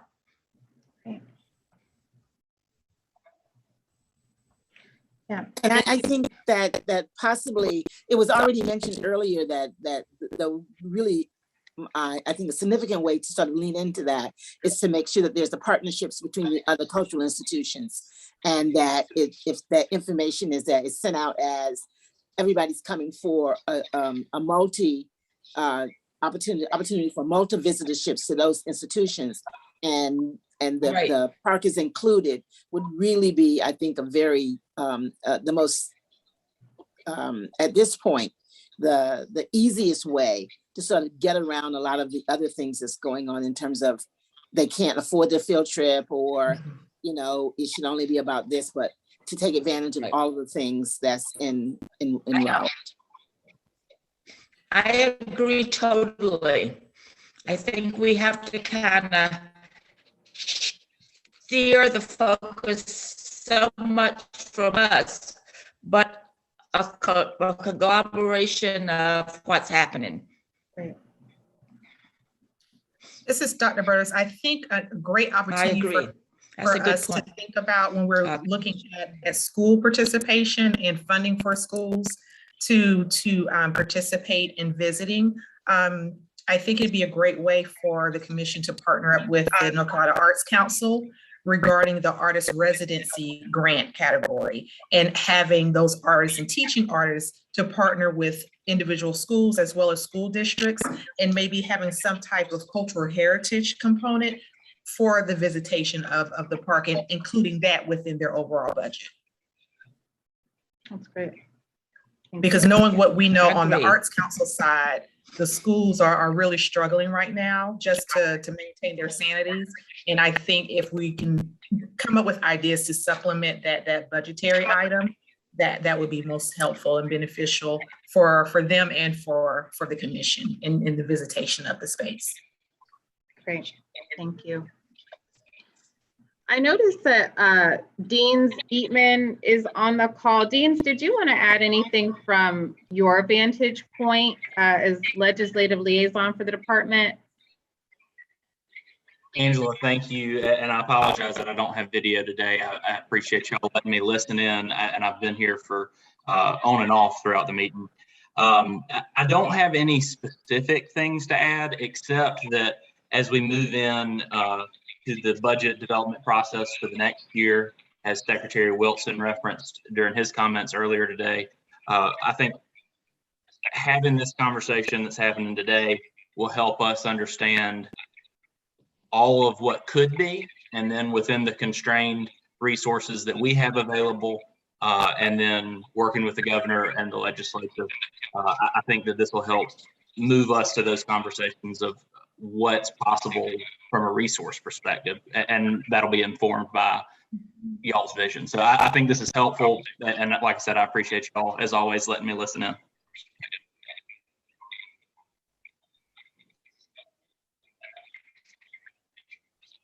Wonderful. Thank you so much, Deans. Dr. Brothers, shall we turn it back over to you? Sure. Thank you so much, everyone, for your comments in regards to kind of thinking outside of the box for next steps for the Freedom Park. So we'll move on to the next item on the agenda, to organizational updates. So Director Thorpe, I'll turn it over to you. Thank you so much. Hi. I wanted, Adrian, I'm going to make one little shift. If you would take down the slides, I want to begin my updates just a little bit differently than I normally do. And if we could go on mute, that would be great. Okay, so I want to first and foremost begin by thanking the amazing folks who make the work of the African American Heritage Commission happen. It has been a heck of a couple of years since 2020, and since we've got some folks from the commission team that have joined us today, I do just want to take a moment to recognize again the team that makes all of this work happen. And if you could just wave, thanks as always to Adrienne Nearday, our Associate Director, for all that she does, as well as Kima Lassiter for all that she does to move the work of the commission forward. I want to give a special thank you and kudos to Ashley Adams, who is our contract trails coordinator. It is because of her work that the North Carolina Civil Rights Trail has grown in the way that it has. You heard Secretary Wilson and his excitement for the trail earlier today. Again, that is due to the deep outreach work that Ashley has done for the commission team. I also want to give a hello to the brilliant Amber Pelham, our Africa to Carolina Research Fellow, who is joining us today. And we're so proud of her. She is thinking about her next set of opportunities beyond 2022 and hopeful that a PhD is in her future. So hello, Amber. I will also note that an intern, Miranda Clinton, has joined us this week. And I've got a couple additional staff updates shortly.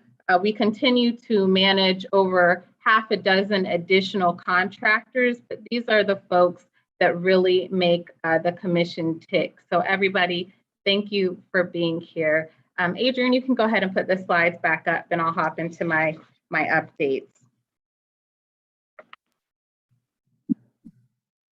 Wonderful. So I want to begin by just talking about or regrounding us in the commission's strategic plan. So again, you've heard quite a bit of information today, and one of my priorities as director is ensuring that we move the commission's strategic plan forward. Again, we started our strategic planning process in 2018. Our strategic plan was finalized in 2019. And so we are hitting year 3 of this plan. And so I just wanted to call out what some of our goals are as it relates to the strategic plan for 2022.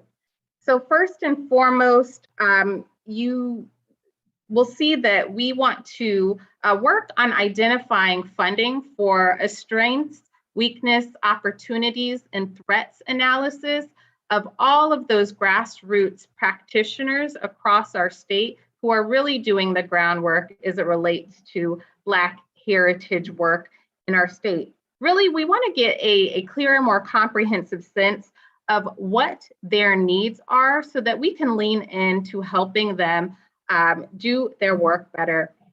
Additionally, we are really interested in expanding the commission's connection to education. And more specifically, we would like to work this year to develop a strategy to connecting more deeply to public schools. And that new staff position that Secretary Wilson mentioned that was provided in the governor's budget is an education and interpretation specialist. And so we will be bringing on a full-time staff person in 2022 dedicated to expanding the North Carolina's, the commission's educational arm. And so we're really hopeful that that person can work to develop that strategy to connect more deeply with schools across the state.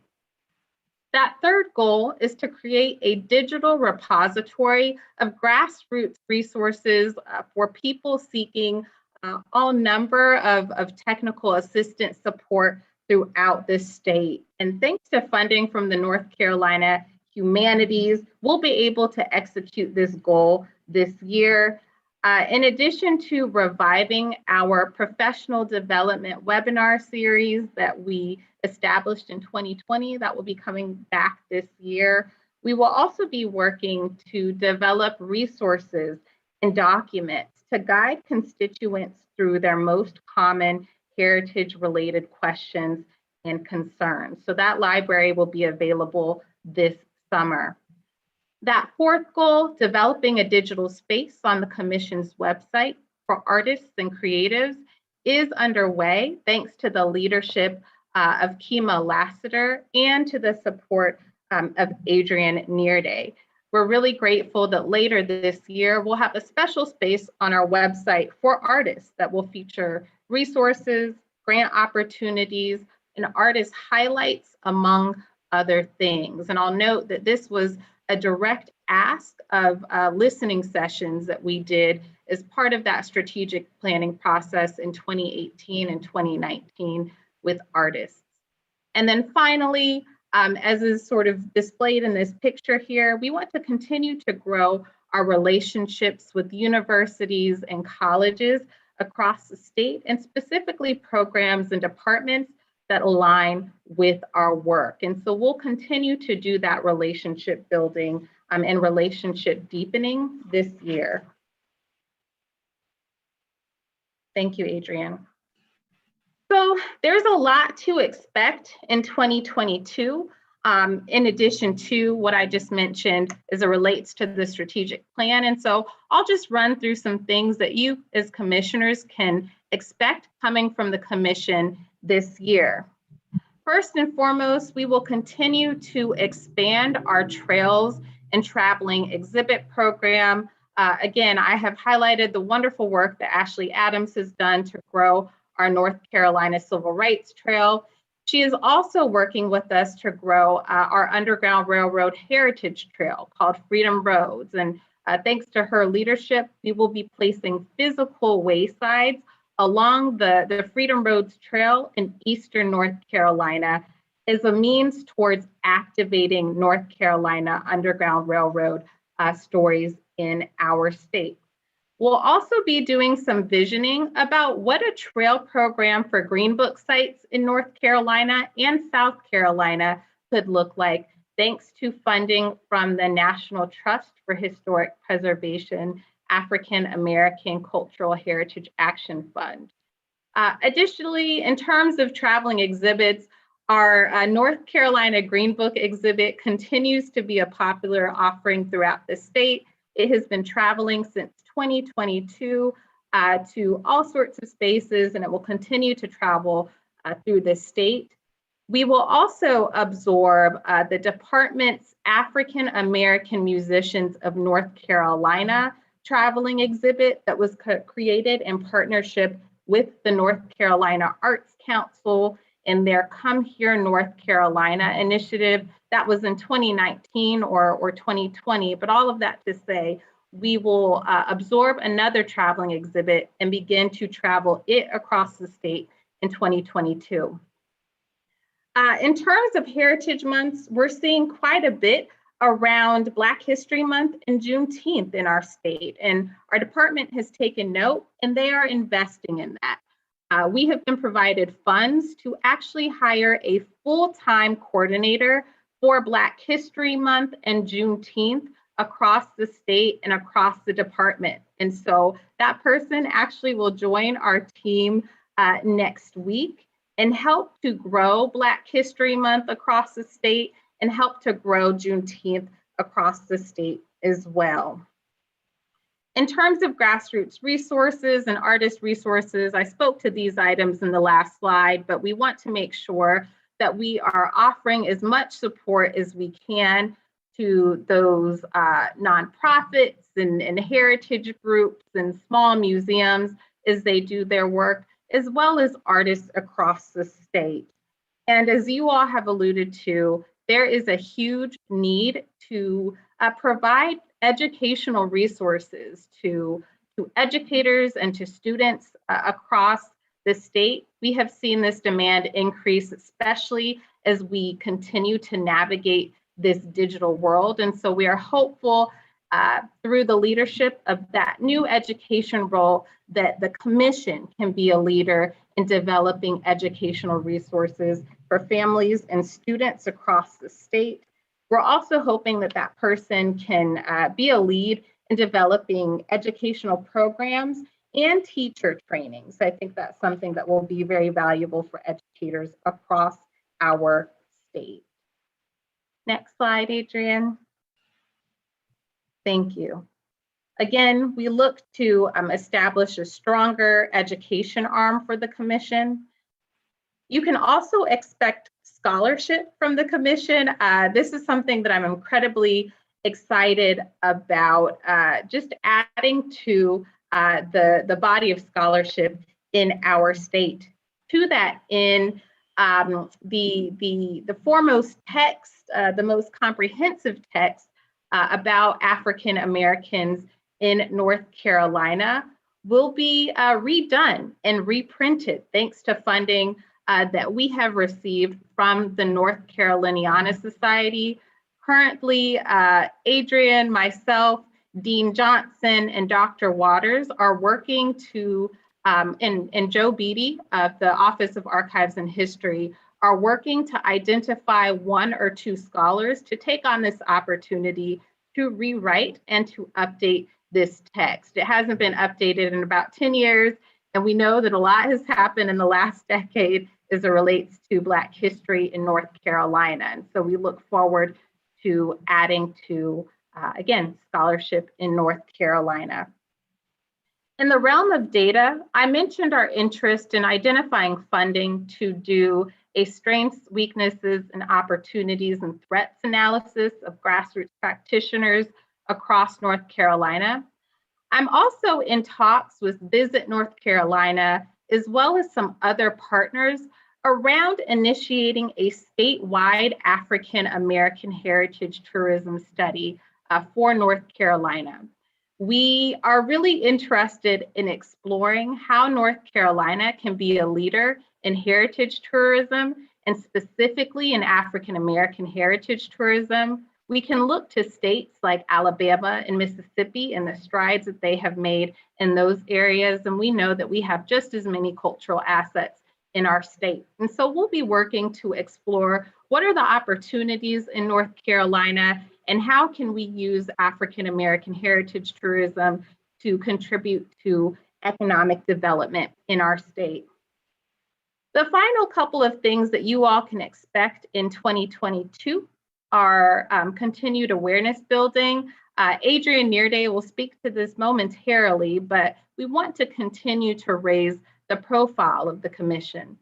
And then finally, we look forward to absorbing our first ever physical resource, North Carolina Freedom Park. And we look forward to continuing to partner with you, department leadership, and the board of the North Carolina Freedom Park to really get clear on what stewardship looks like for North Carolina Freedom Park, and to also prepare the appropriate infrastructure to make sure that we are stewarding that park well. And so I hope you're excited. I am. 2022 will be a big year for us, and we look forward to continuing to grow, to continuing to put resources out there, to continuing to support folks across the state who are doing heritage work, and to continue to build awareness of the commission. And so with that, I will turn the mic over to Adrienne Nearday to talk a little bit about how our profile has grown in the last year.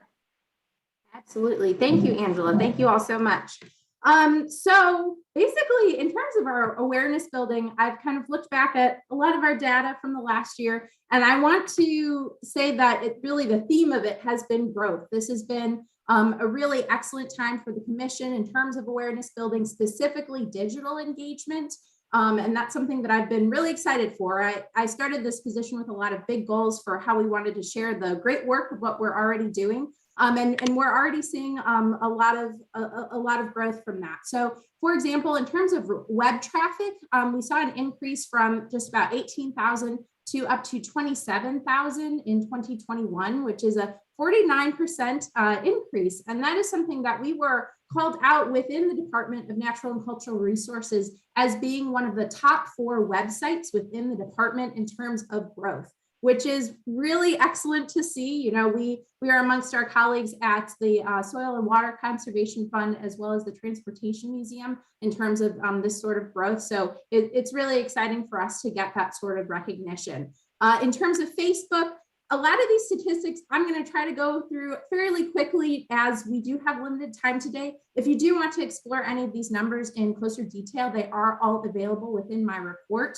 But Facebook, that was something that is just over a year old in terms of our presence. We're seeing, you know, continued growth within that platform, as well as within our Instagram account. Instagram is only just about 6 months, almost 7 with us here at the commission. So it's been really exciting to see how many folks are engaging with us online. We are always sharing resources. We are sharing highlights, you know, highlighting history, arts, and culture within North Carolina, and seeing some really great engagement for folks. So we're excited to continue that growth.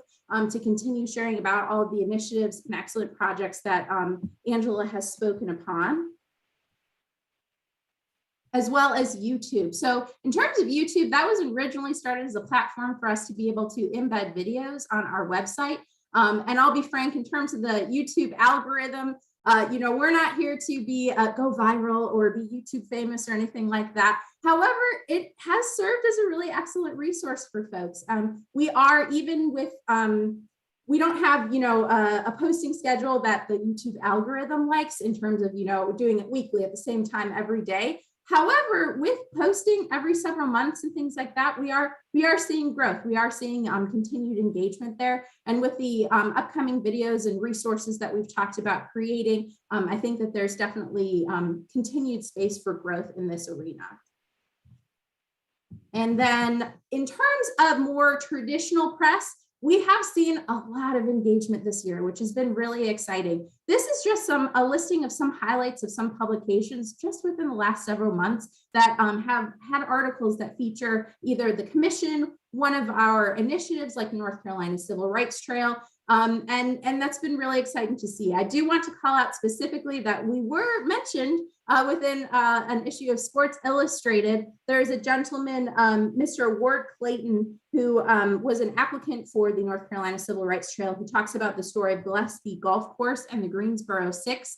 They are currently one of the newest editions on the Civil Rights Trail.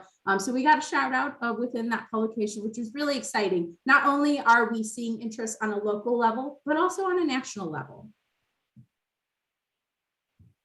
And last but not least, I do want to call out just a couple of specific things that we have coming up.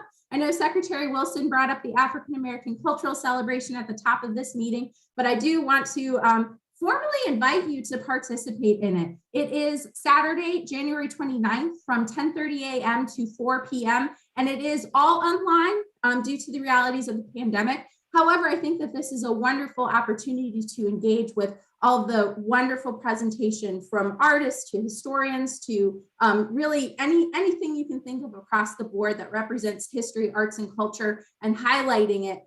What is unique and special about North Carolina. This year's theme is Black People, Green Planet, Environmental Justice. So that is certainly one of the focuses of their presentation, particularly as the birthplace of the environmental justice movement. It's certainly an appropriate theme to be sharing. I also want to talk very briefly about Black Carolinians Speak, our newest initiative that launched this past fall. And it is something that we are doing in partnership with the Wegoja Foundation, which is the Friends Group for South Carolina's African American Heritage Commission, as well as the State Archives of North Carolina. And it is really our opportunity to share what the Black experience has been in North Carolina during the COVID-19 pandemic. You know, when we look back at other various events in our state, things like other flu epidemics and things like that, we don't necessarily see Black people, African American people coming across the record. So I think that this is a really special initiative in terms of, making sure that our stories are shared in perpetuity, that years from now, when folks are researching this time period, that they're aware of what was happening to Black people during this time. So I do want to kind of issue a challenge to you all to think about, is this something that you yourselves might be able to contribute to, or is there someone that you might share this within your network with? People can participate in a bunch of different ways. We've included a flyer as well as the website information about this initiative, your informational pack. So it can be journal entries, it can be any sort of art, it can be, even screenshots from Facebook. Really, any way that one would feel comfortable participating in, we are more than willing to have a conversation with folks. So we're really excited about that and hope to continue to gather and collect people's stories.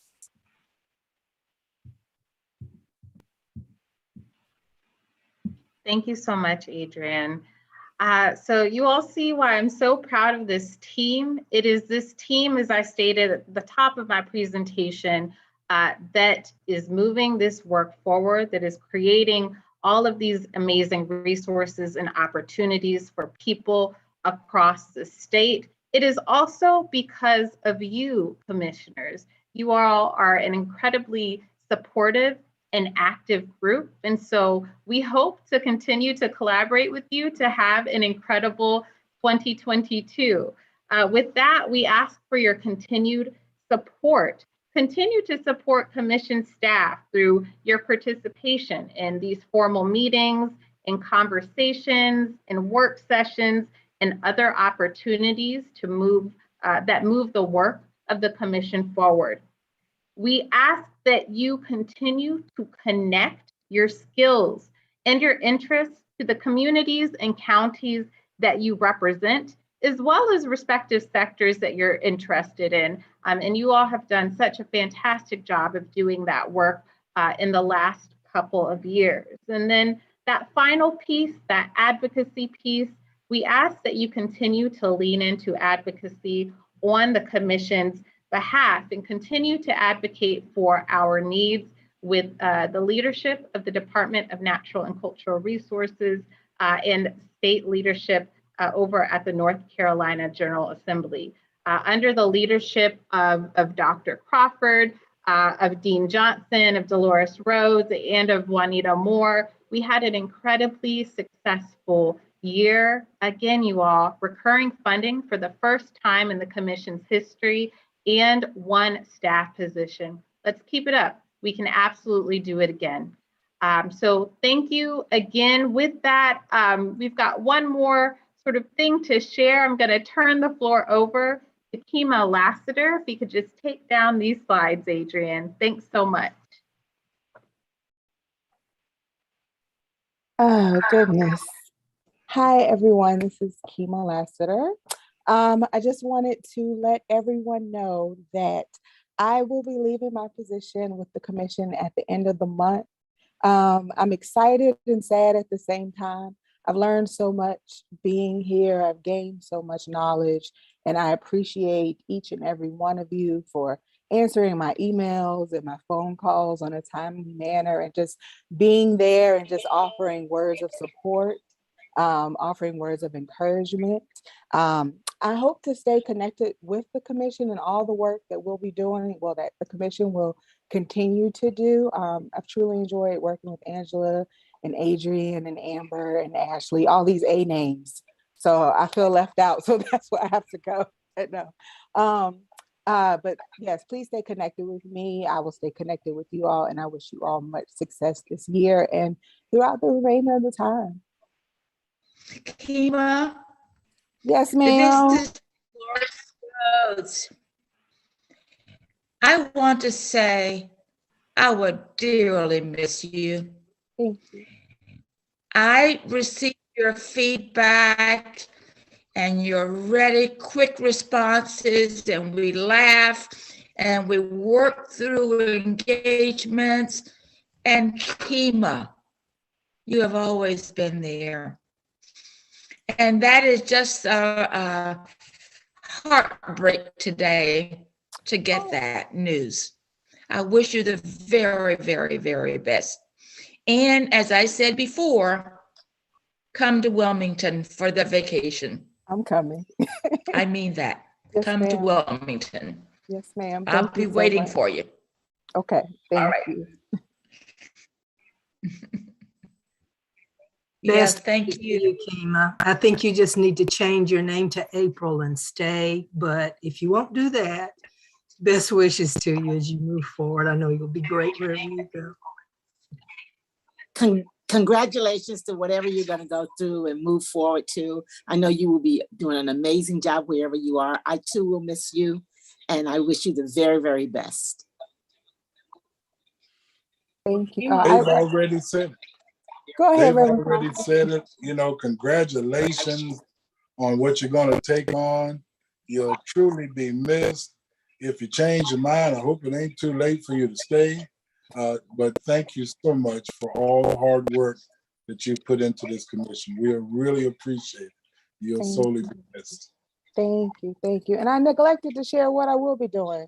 So I will be moving towards more so event management and consultation and doing contract work, but I'm doing that so I can focus more on my artistry. Before all these variants started to come out, I had planned on, and I still will be, traveling to do theater work throughout the country and just doing virtual programming and virtual shows. And so I just want to be, have the access to do that. But I've gained so much here, and I'll take that on with me wherever I go. Congratulations. Wow. Well, Kima, Stay in touch. I'm glad I had the opportunity to associate a face with a name. Yes, ma'am. I'm sorry I didn't have the opportunity to really work with you, but I'm gonna let you know that you really made me feel welcome being a new commissioner. And I appreciate that warm welcome and your professionalism. And I can tell from the rest of the commissioners that you will be sorely missed, and I can see why. Thank you for all that you've done for the commission, and I wish you much success. Thank you, Commissioner Wallace. And I know you'll be a great addition to the commission. I'm excited to see what you bring forth, especially coming from kind of Western North Carolina. So yeah, I'm excited to see that. And I'll say, Kima, it's been such a pleasure getting to know you, especially with our 101s. When I came on board the Arts Council and getting to know you better, not just within your role, but kind of outside of the commission. So I wish you the very best in all that you do. And I know it's certainly really important to stay true to your passion and what it is that your heart's desire. So good luck to you in everything that you do, and congratulations to you. Thank you so much. Oh, I don't even cry. I got a little tear.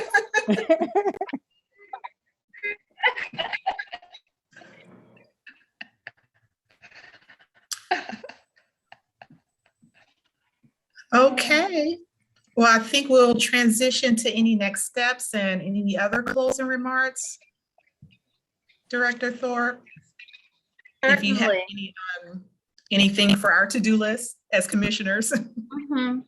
Well, nothing specific for your to-do list. Something that I'll flag on behalf of Dr. Johnson is that she's interested in taking some space to have a really focused work session to begin planning for Freedom Park in the spring. And so we'll work to share details about what that will look like.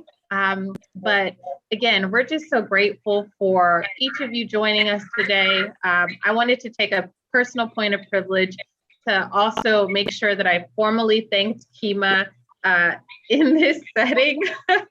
I laugh because she and I have been through it in terms of of growing this organization. And I shared this with the team a couple of weeks ago, but Kima joined the commission when we were in a state of crisis, when it was a time when we were transitioning to a division of the North Carolina Department of Natural and Cultural Resources, and it was just me. And she hopped in, she got in the trenches, and she has been responsible for working alongside me since, 2018, 2019, to pull this thing together and to grow it into what you all have now seen today. So Kima, I'm ever grateful for you, but I'm also so incredibly proud of you for stepping out on faith and for following your passions. This is incredibly exciting to me, and I can't wait to see what you're going to do.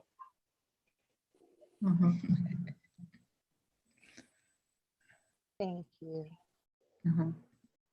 Okay, if we don't have any other comments or inquiries, Happy New Year to all of you, even though we're halfway through the month already.